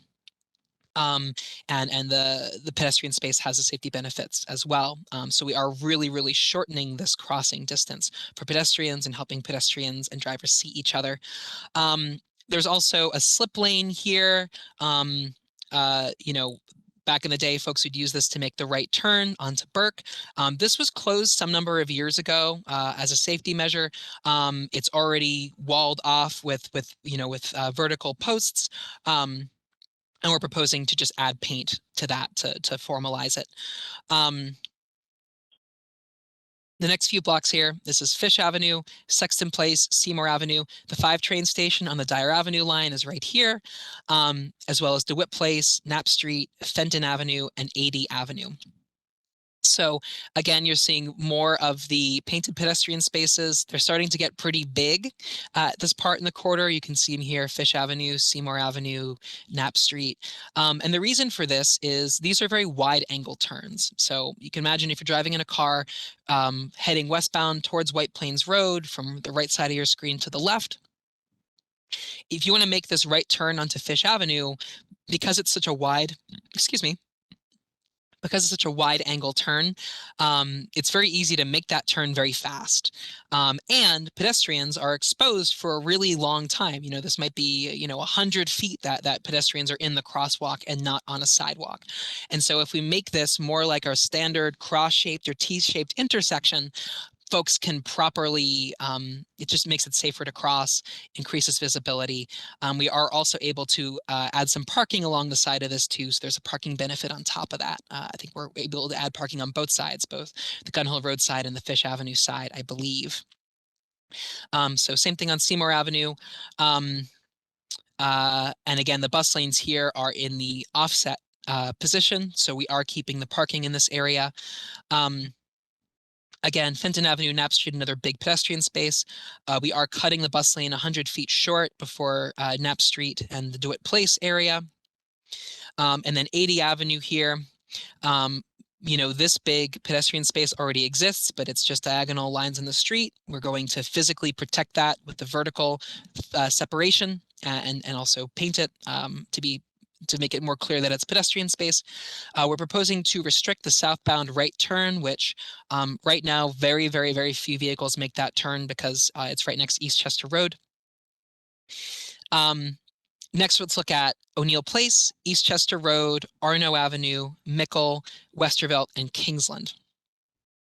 So the eastbound bus lane from left to right goes to the curb for this last bus stop here, and the eastbound bus lane ends at East Chester Road. And the reason for that is since all the buses turn left onto Bartow Avenue, this gives the bus a few blocks to get into that left lane.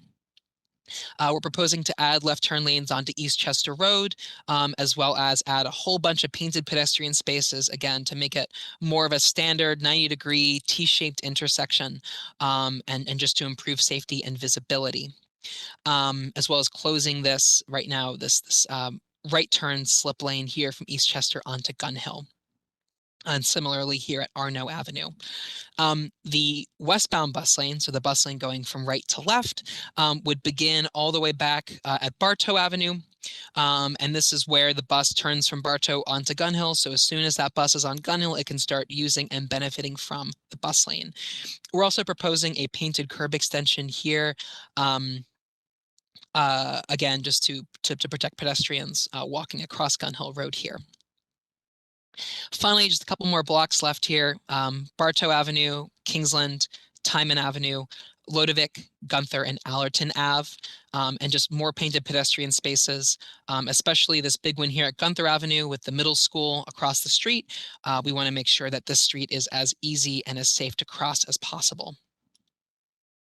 So there's the block by block for you. And in terms of curb regulations, we know that parking comes at a premium, especially in this neighborhood. We definitely heard you loud and clear talking about White Plains Road. And so one of the big objectives of this project is to get folks going where they need to go faster on the bus, while also accommodating parking needs and businesses' needs for parking, for delivery space, for loading space, etc. So all of the blue boxes you see here on this map, these are this is parking that currently is just alternate side parking that is not metered, even though these are commercial blocks. And so we looked at, okay, where do we have blocks that are lined with stores but don't have metered parking? And the issue is if there's no meter, then someone could just park there all week and the business doesn't have vehicle access. And so that's why we propose to meter these blocks in front of businesses. And you can see the locations of them, again, in these blue boxes. The red boxes you see on the map, those are parking spaces that we did have to repurpose in order to accommodate the curbside bus lanes or left turn lanes, mostly left turn lanes. So again, you see here around Barnes Avenue, Bronxwood Avenue, and then here around Yates Avenue, Boston Road by the vacant lot and the BP gas station. There is one truck loading zone we're proposing to add here on Laconia Avenue. There's a business that supplies contractors. We want to make sure we can accommodate those vehicles safely so they don't have to double park, risk a ticket, etc. And then also there's a few spaces here at Laconia in the westbound direction. That used to be a bus stop that the MTA consolidated last year as part of the Bronx Bus Network redesign. And we can just, this is currently no standing space. We can make it parking, give back a few parking spaces. The next few blocks, Boston Road, past the 5 train to Eastchester Road. So again, there's a few blocks we're proposing to meter, particularly around the bowling alley, here on 10 Broke Avenue on the side of a block line with businesses, as well as on DeWitt Place around the corner from the 5 train station and all the businesses here that are around the 5 train station. There's a few parking spaces you can see here that we needed to accommodate curbside bus lanes, as well as to accommodate passenger pickup and drop off in front of the 5 train. So right now, this block in front of the 5 train, obviously there's a lot of folks getting picked up and dropped off all times a day. There's also, 10 or so businesses that, and there's only, most of the block is currently no standing or no parking, just because it's such a busy and important, transit hub for the neighborhood. We're proposing to add, there's about, 5 metered spaces. They're right in front of the station. We're proposing to make those no standing spaces in order to prevent the kind of double parking, the tight U-turns, the kinds of things that cause safety concerns here, especially with all the folks crossing the street, getting from the bus stop to the train station or vice versa. Also, there's a handful of new parking spaces that we're able to add that are either adjacent to some new pedestrian space we're adding or one that's in a former bus stop. So you can see those in green here. The last few blocks, Eastchester Road to Gunther Avenue, there's a handful of parking spaces we're proposing to repurpose to fit in a new left turn bay to get onto Eastchester. And a few, but we're also able to add parking spaces on the same block, the next block over, and a few other places on these blocks. So there's the block by block for you. I know it's a lot of information and I really, really appreciate everyone's time tonight again. I want to talk about the traffic analysis and what the traffic effect is going to be. Obviously, whenever you take a lane that is used for any vehicle and make it a bus lane, there's going to be some effect on traffic, especially in those first couple weeks when it's brand new and folks are still getting adjusted to it, understanding what the change is. And so what we found is that there is notable congestion in the first couple of weeks, but as folks catch on to what the new design of the road is, they think about their options and they exercise their options. So, we know that the vast majority of folks driving on Gun Hill Road is what makes the most sense for them. They're going to keep doing it, and that's great, and we support it. A minority of folks, depending on where they're coming from or where they're going, might have an alternate route they can take, and they might choose to take that alternate route. Some folks might have the flexibility to travel at a less busy time of day. Some folks may do that. And some folks, certainly not everybody, but some folks might say, hey, this bus actually works better now. It's more reliable. And if I'm trying to get somewhere along Gun Hill Road, I can actually just take the bus. And we see, and what we see as a result on corridors around the Bronx where we put in these kinds of projects is that there is a slight reduction in the number of vehicles that use Gun Hill Road during the busiest hour of the morning and the busiest hour of the afternoon, especially the rush hours. And so what we did to understand that, to understand the effect of that on Gun Hill Road is we built a computer model of all of Gun Hill Road. It's every single intersection, all the way from Bainbridge Avenue to Bartow Avenue, including the Bronx River Parkway. We did this in partnership with a traffic engineering company that specializes in this kind of work. We and our engineers, both DOT engineers and engineers from this traffic analysis consulting company, we spent over a year fine-tuning this model and understanding how many fewer vehicles would have to be on Gun Hill Road in order to make traffic about the way it is now. And ultimately, it would take about 10% fewer vehicles during the morning, the busiest hour of the morning and the busiest hour of the afternoon. So if 10% of vehicles are able to choose a different route or travel during a less busy time of day or take the bus or what have you, so that's about a vehicle and a half per minute, the traffic would be about the way it is now. One other thing I want to note is that in order to help keep traffic moving, one thing we're able to do is give Gun Hill Road a lot more green light time in the traffic light cycles. We're able to give, it's ultimately going to be as much as 18 seconds, or I'm sorry, 13 seconds per minute. It may be as much as 13 seconds per minute of more green time on Gun Hill Road. That is, and that's good just to get vehicles through. And we also want to make sure that, again, that, pedestrian safety is paramount to this project. So we made sure that pedestrians still have more than 30 seconds to cross Gun Hill. It is a noticeable difference, for folks who walk on Gun Hill Road every day. You'll notice a difference, and we want to be really upfront about that. And what we're going to do is we're going to add green light time a little bit day by day after this has been implemented, to make sure that we are, adding enough green time to improve traffic while also balancing out, making sure pedestrians have as much time to cross as possible. But that is part of this proposal. And ultimately, when it comes down to it, part of our job here is to monitor traffic and monitor every other condition, safety conditions, bus conditions, everything before, during, and after implementation. And part of our job is to, keep working with the community. We will meet with CB12 as many times as you'd like us to. We really want to make sure that we are remaining accountable and that we are making tweaks as needed to make sure this project works as well as it can. In terms of the traffic hotspots, so one of the things that our traffic analysis model showed us is where are the hotspots, where should we be paying extra attention, and making sure that it works as well as it can. So, mostly it was in the afternoon where we had these hotspots. So westbound, approaching the last few blocks, approaching White Plains Road for sure. We know that the closer you get to the Bronx River Parkway, the busier it gets with traffic. As well as eastbound in this area approaching Capuchin Way, as well as in the morning from White Plains to Holland Avenue. Also around the 5 train station, we saw hotspots as well that we're going to pay extra attention to. In terms of, and I talked a lot about traffic and, how we want to keep traffic moving in a way that's smooth and it also is safe. And I've talked about, things like adding left turn lanes, dropping the bus lanes 100 feet before the intersection sometimes. Restricting left turns also helps keep traffic moving. Improving the curb regulations, adding metered parking to reduce that double parking and keep Gun Hill Road a 2-lane road. Rather than a 1-lane road when a car is double parked in it.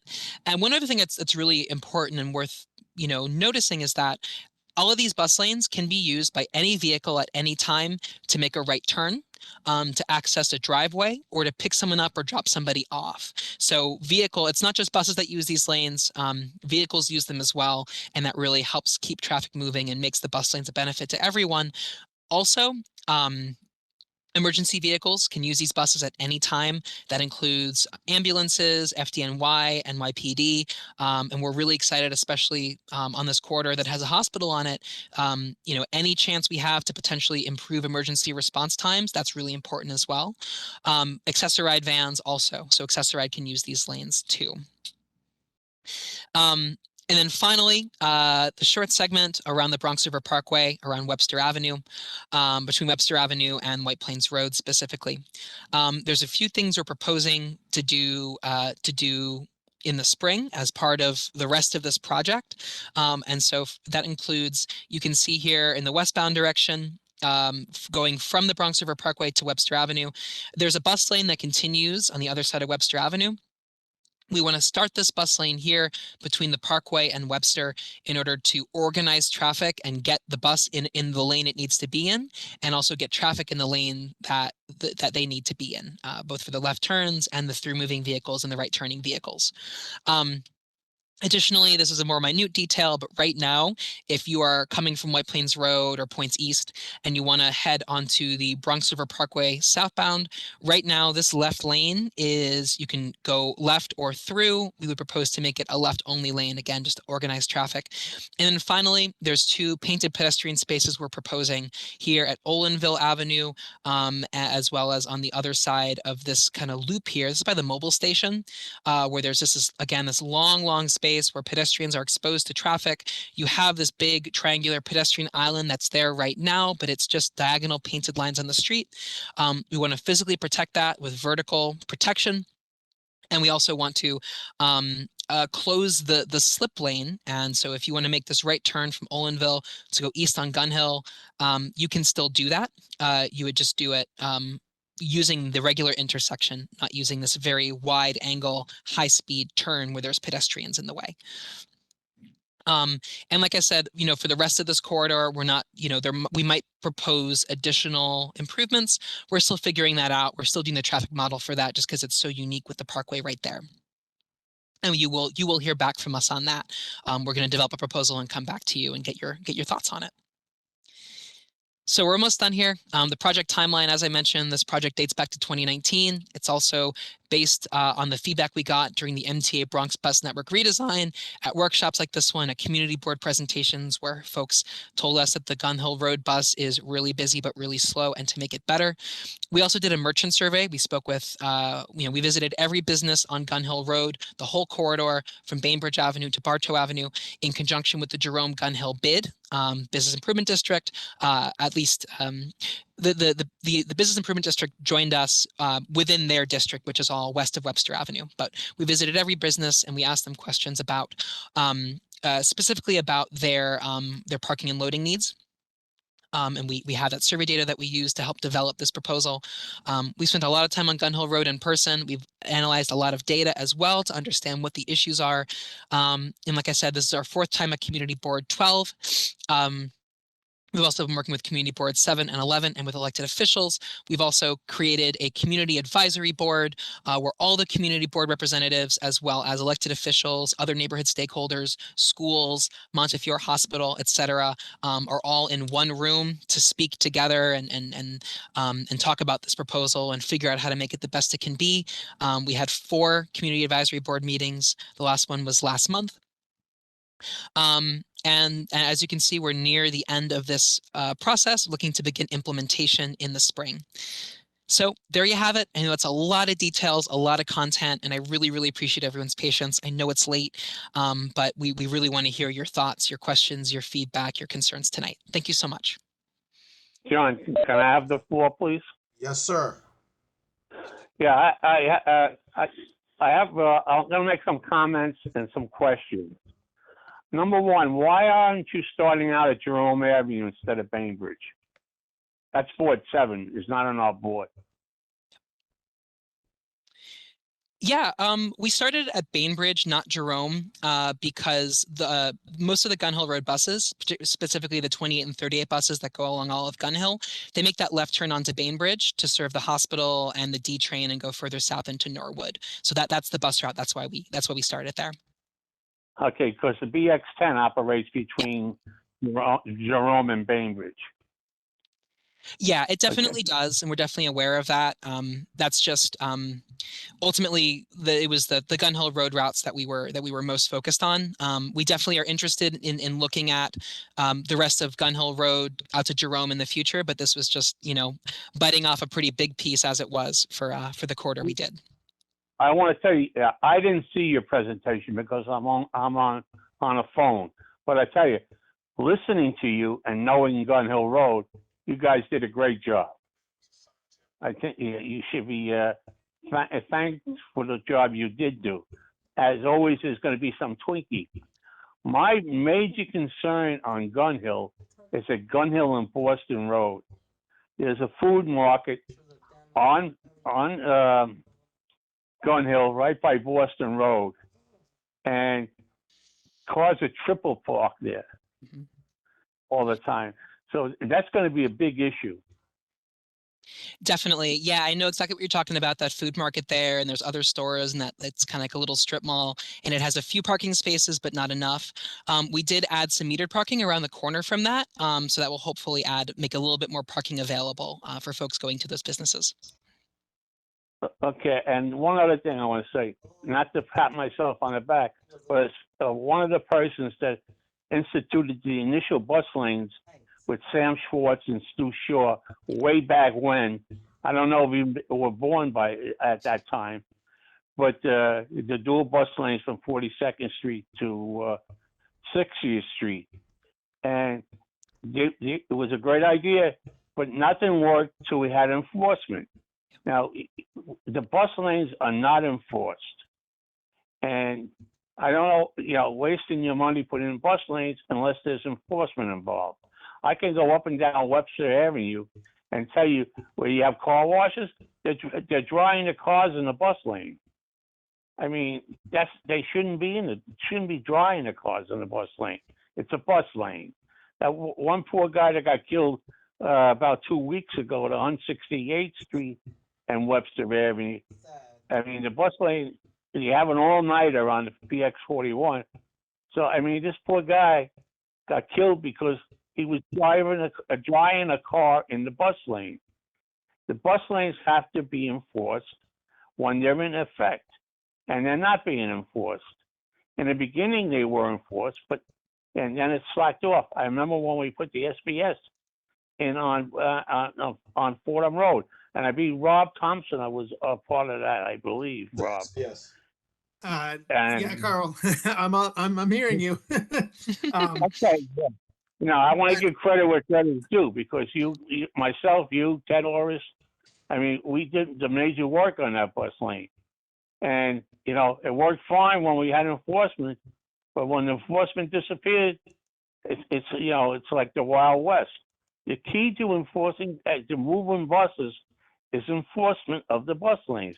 Now, the police have other more important things to do as far as I'm concerned. But we did have patrol cars patrol the bus lanes for the first 4 or 5 days. And it worked out beautiful. Once they were gone, it was all over. And they came back occasionally. Now, traffic agents basically are not allowed to serve moving violations. So it has to be the police unit who enforces the bus lanes. So we have to have something come together. Like I said, when we put the dual bus lanes back in the 70s on Madison area, it didn't work. Everybody was running here and there until we had enforcement. And believe me, between 42nd Street and 60th Street, it cut 8 minutes off the running time for all the buses going up that road. But you need enforcement. Yeah, thank you so much for those comments, and we hear you loud and clear. And that's one thing, we've been doing this roadshow. I've given versions of this presentation, at this point that, many times, different community boards, different elected officials, and that's one thing you've heard more than anything else is this needs to be enforced. And if it's going to work, it needs to be enforced. And that's why we have NYPD on the call. Of course, we partner with them. They have a number of priorities, but we do work with them to enforce this as much as possible. We also are going to have camera enforcement on these bus lanes, and I want to be super clear about that these bus lanes will be camera enforced. There will be signs all along the corridor that says the bus lanes are camera enforced, so no one's going to get a surprise there. And that also, those cameras are on 24/7 and they are effective. But yeah, we hear you loud and clear. This needs to be enforced, and we're doing everything we can to that effect. And just to add one thing to that, we are bit by bit rolling out bus lane cameras on the buses. And in fact, just within the last few months, they've been put on the Webster Avenue buses, as well as, I believe, the Fordham Road BX12. So we think compliance should start improving as people who make the violations, they will actually start getting tickets in the mail. And we don't want people to be violating. We're not the point is for the bus lanes to be clear for the buses, but people should we think compliance will start improving pretty soon on those corridors. Yeah, because I know that you had it on 30 and Lex for a while. And a while back, I don't know if they're still in effect, but I know they had cameras on some of the buses out of 100th Street Depot. Hi, John. Hi. This is Luke Mark. May I speak, please? Who's this? Luke Mark. Yes, you're next, Luke. Yes, I just want to say a question to Sarah. Thanks for the detailed presentation, but I have concern about different thing. Bus 30 has been removed from Gun Hill Road to Norwood, and it takes me longer time to get to work. What's the plan to put that bus back? Actually, I might come with a suggestion also. Can we have like we have maybe in the morning, rush hours, select bus, select stops on that route 30, and on maybe rush hour in the morning, rush hour in the afternoon, and also between White Plains Road and Benbridge. It's a big ask, but is it possible to build a flyover so over that valley section and just lands on top? So whoever is going to part left or right can take under. Whoever is going on top can just go on top, and that I think might make life easier for us. Thank you very much. Yeah, thank you. MTA folks, do you want to talk about the 30 as well as the stop pattern, the select bus service request?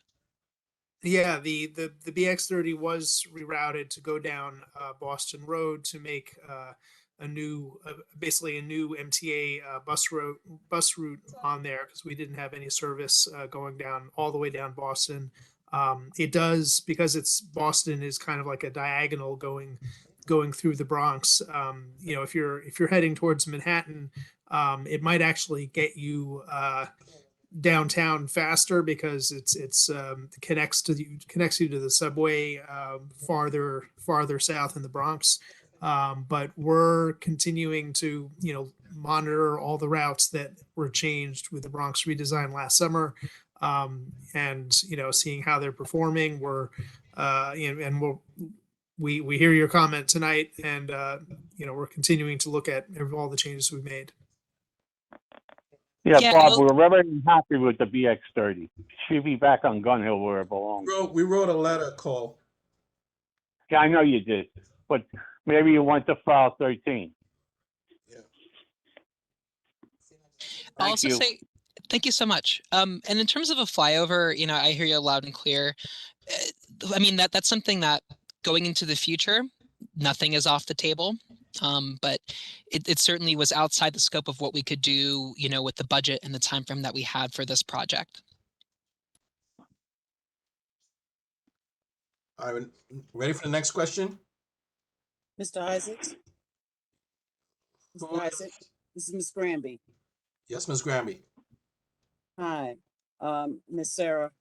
My concern is in regards to moving the bus stop on White Plains Road in Gun Hill. As one who looks toward people who may have difficulty traveling, if a person is on the bus and they live in the housing complex, having them get it off the bus opposite the train station, as opposed to getting off the bus and being on the sidewalk to their housing complex, to me makes sense. If a person is getting off the train on Gun Hill Road, they're not getting off the train on the side that you're proposing to moving that bus stop. They're getting off the train right there, and then they're going to walk across the street, 2 streets, so forth and so on. And if somebody is getting off the bus to go to the train, is doing the same. But my concern is those people who live in that housing development, that they're getting off the bus or getting on the bus to go to their various places. Now they are being subjected to having to do all that crossing, and therefore being exposed to possibly injury. I'm mainly really concerned about are super seniors or seasonally blessed people. I'm concerned about those people who may have some type of disability. I'm concerned about the parents walking their children. If they're getting off the bus, they should be in a safe space on that sidewalk to walk to their housing complex, not having to cross over. And I know, as some who used to take the bus as a child, young adult, you always got off the bus stop that was safest to you. And I'm just concerned that you're going to be moving that bus stop into harm's way as opposed to where it has been, which is safe on the sidewalk of the housing complex. And then my question is to you, is this a done deal? And you're just informing us about it? Or is there room for us to make changes? Sure. Thank you so much, Ms. Granby. And in terms of this bus stop, I definitely hear you. And it's a trade-off either way, right? Like either we keep the bus stop where it is and folks coming off of the train need to cross an extra street, or we move it and folks coming from the Gun Hill houses have to cross an extra street. And it's we thought really long and hard about it, and our understanding is that more of the people getting on this bus stop who specifically are heading east from this area, heading towards Bartow Avenue, towards Eastchester. More folks are coming from the subway stop, and that does include, and again, because this is a ADA accessible, wheelchair accessible subway stop, one of the few in this area, that does include senior citizens, folks with limited mobility, folks who are slow walkers, etc.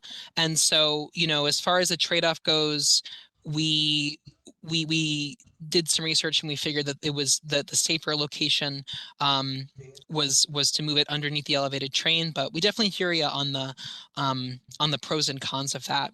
In terms of your question about, is this a done deal? So as I mentioned, this project is a few years in the making. This is our 4th time at Community Board 12.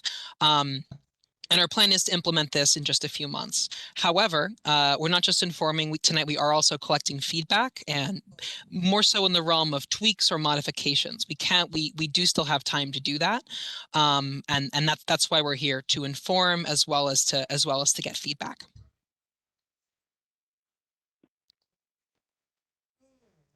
I would also add, just regarding the bus stop in the other direction, going west towards Montefiore, the bus stop is already at the subway station. So anyone from the housing development there already does have to cross actually both Gun Hill and White Plains Road to get to the bus stop. But in general, we try and have bus stops, as close as possible to a connecting subway station. Because so many people all over the city, but especially in outer parts of the outer boroughs like the Bronx, are transferring from subway to bus to get where they're going. So then we have really huge numbers of people making those transfers. So that's the goal here. Well, in regards to the people getting off the bus and being right there on the sidewalk, I don't know about you, but I know how I've been when I felt tired.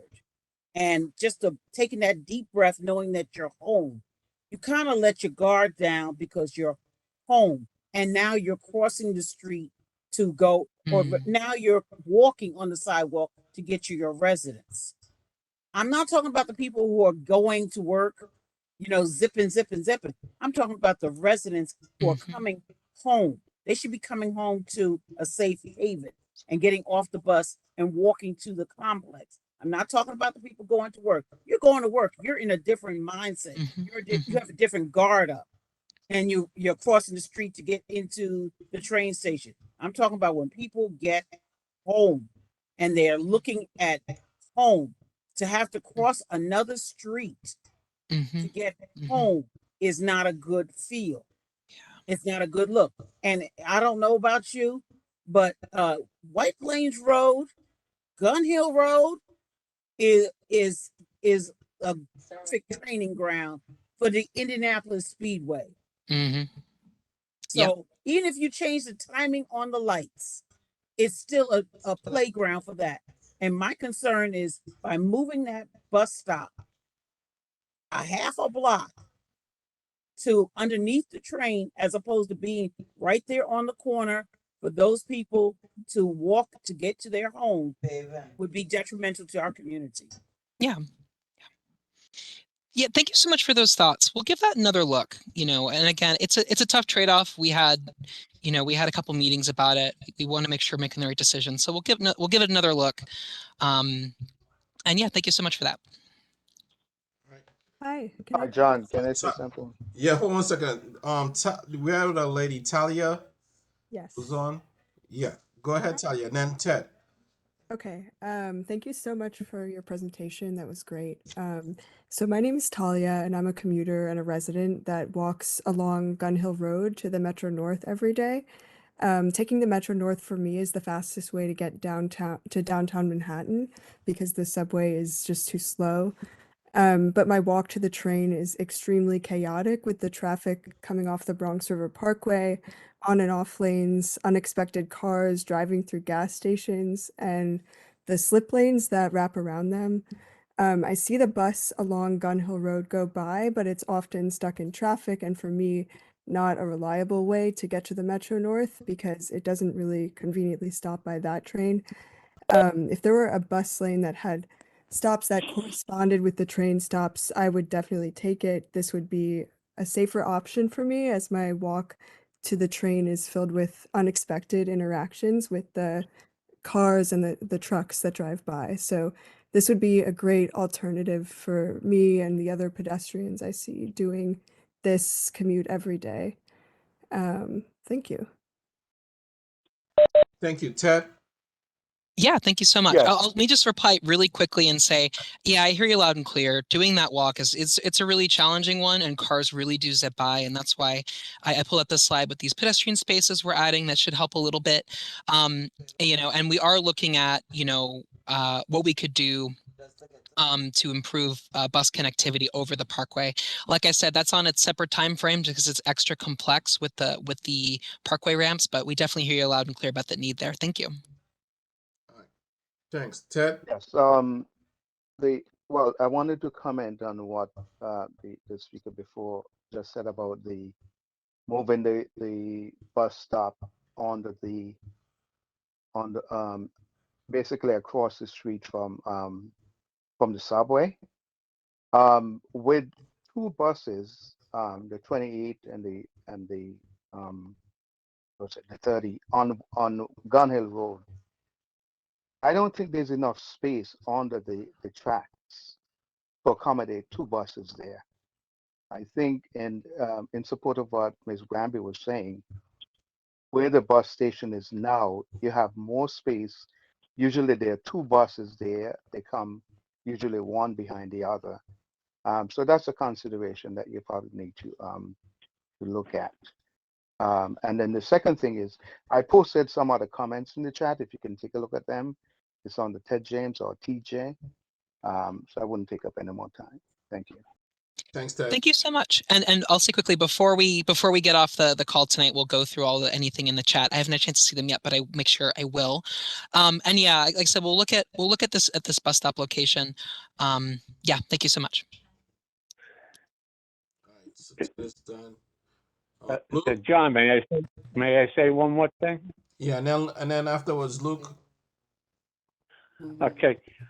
The reason the bus stop is not there now, because when we built the intermodal facility, which is there on the north side of Gun Hill Road, we were going to put the bus stop on the south side, but the park department was holding the whole thing up because they consider that their land, and we would have to go to the state assembly to do anything we wanted to do there.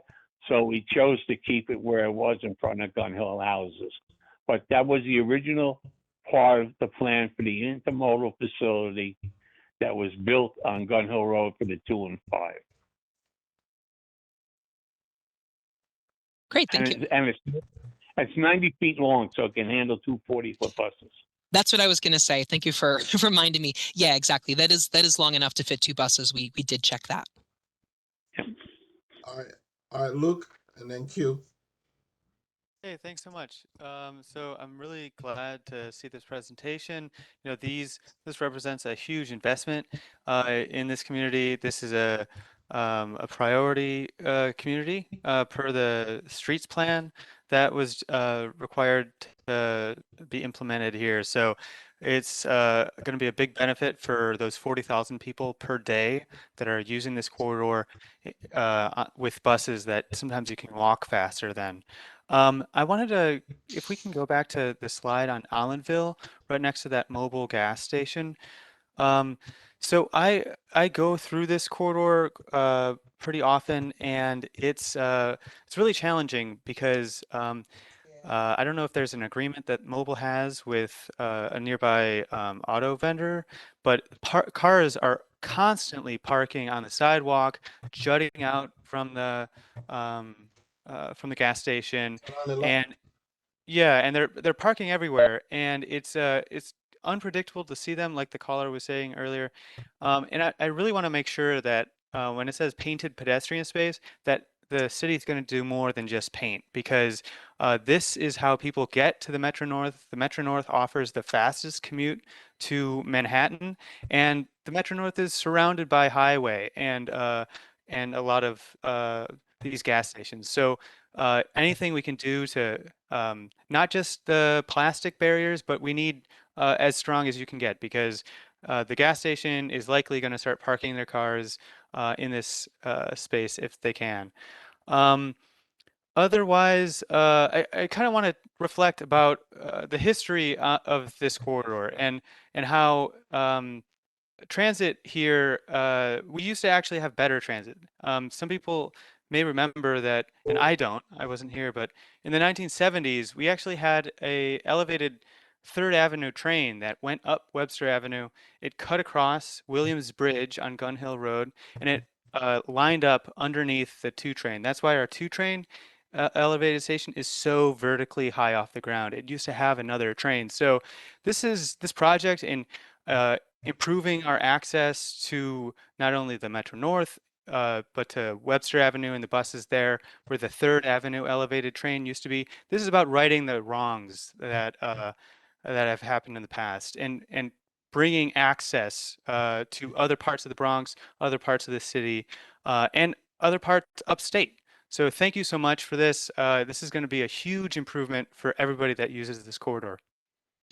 Thank you so much, Luke. I'll say quickly that this painted pedestrian space at Olinville, so every painted pedestrian space that we're proposing as part of this project will have physical protection of some sort. The big ones, especially this one, definitely, and you know, I've like my team and I, we spent a lot of time out on this intersection particularly. This is going to have the strongest stuff we have. This is probably going to have granite blocks and other things to keep cars out of that space and make it pedestrian space as it should be. Thank you. All right, great. Ms. Benitez? Yes. Hi, Sarah. I heard you say you're going to look at the comments in the chat. Just keep in mind the left turn signal or delay lighting on Olinville, because it's horrendous going from west to east with the heavy, rush hour traffic that we have. And I think that will help alleviate some of it and maybe break up that congestion from the east to the west when these people have that left-hand turn, because you should see them trying to fight just to get across that Gun Hill into Olinville. So you keep that in mind. Yeah, thank you so much, Ms. Benitez. And so you're saying you're suggesting that we add a separate left turn signal going eastbound from the parkway or going westbound to the parkway? From west to east. To east. Okay. Thank you so much. And that makes sense that a lot of folks make that turn. You know, again, we're still figuring out what to do in this area. We're still doing the analysis, but I will put that in our notes and make sure we consider it. Thank you. Yeah, because delay lighting would help a great deal from east to west, with that congestion there. Perfect. Thanks. Okay. Q, you had something you want to say? Thank you so much for that presentation, Sarah. I really appreciate it. I know it took a lot of work I'm just still confused as to the situation with Gun Hill Road and commuting. There are a lot of people that work, on Bainbridge at that hospital. My wife works there, and every morning commuting, driving, it literally takes us 20 minutes from Webster to go up to uh, Bainbridge. Now we're talking about the Bronx River as well, and that's probably going to increase to 40 minutes. So I just, feel that when there's a large project like this going on, obviously we should be optimistic. We should do what's best for the community. I'm always going to be down to do what's best for the community, but we have to look at it from a practical standpoint in terms of how it affects everyone. One point that Sarah made that I liked is that there are trade-offs, and there always will be trade-offs.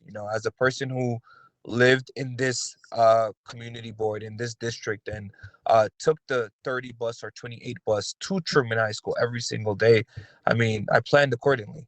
I walked from, 222nd, walk to Gun Hill Road. Sometimes I'll get lucky, hop on the train, and then I'll transfer over. And I never had an issue. Straight honors in high school. I was never late. I planned accordingly. So we just have to take everything into consideration. And I just hope that, Sarah and her team was here 4 times previously with CB12. I don't want this to be a situation in which these things get implemented, changes need to be made, and we can't even get them back here one more time. So if you were here 4 times before this was done, and we need you to come back another 8 times till we get it right, I would like that commitment from everybody, because there are going to be growing pains. It is going to be very, very. If we thought the bike lanes were crazy, like in the words of Michael Jackson, you ain't seen nothing yet. Like it is. So I mean, yeah, I just want people to be prepared for what's about to happen, and we are definitely going to need to make changes if we want to perfect this. But let's see what happens. I wish it the best of luck. And thank you very much. All right, thanks, Q. Thanks, Q. I appreciate that. And I'll say quickly that you have my commitment person to person right now, that like I myself and my team and I, we'll come back as many times as it takes. We really want to, we've spent 4 years in this project. We've invested a lot into this professionally and personally. We want to make it work. And, ultimately, as I said, and as you reflected, there are trade-offs, and not everyone's going to, no matter what we do, we can keep it the same. We can change things. Not everyone's going to be happy, and we're never going to make Gun Hill Road, picture perfect, because it's only 60 feet wide and it carries a lot. And especially with the hospital, as you mentioned, with the Parkway, there's a lot. It's a challenging corridor, but we want to do this right, and we mean that very sincerely. And we want to keep working with the community board till we get this to be the best it can be. Thanks. And Q, just to reiterate what Sarah said, the Bronx Borough Commissioner's Office meets regularly with the community boards and elected officials before, during, and after projects. This is exactly why we came back to discuss White Plains Road with the board. So we are always here. We're always willing to listen, and we will tweak, if necessary, any project that we do. Thanks, Keith. Thanks, Sarah. Guys, it's 9:30. Just want to thank everyone for coming out, and I guess we will see you guys when we have more updates. All right. Can I get a motion to close, guys? So moved. Second. All right. Thank you, guys. Are we still staying on, John, or are we done? Yeah, community board members, stay on for a second. Just for a quick second. We lost our chair, but we could stay on for a second. Give me just 1 sec as well. I'm just copy pasting the chat to make sure that we look at all these comments. But thank you so much. Appreciate your time. I appreciate everyone staying late tonight. Meg, thank you for coming. Oh, you did a great job. Great, yeah. It's awesome.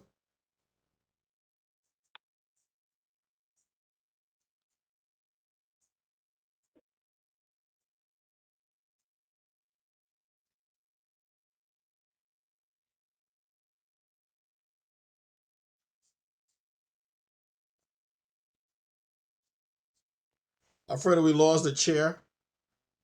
So She had to go. She told me she had to go. yeah, she sent me a message too.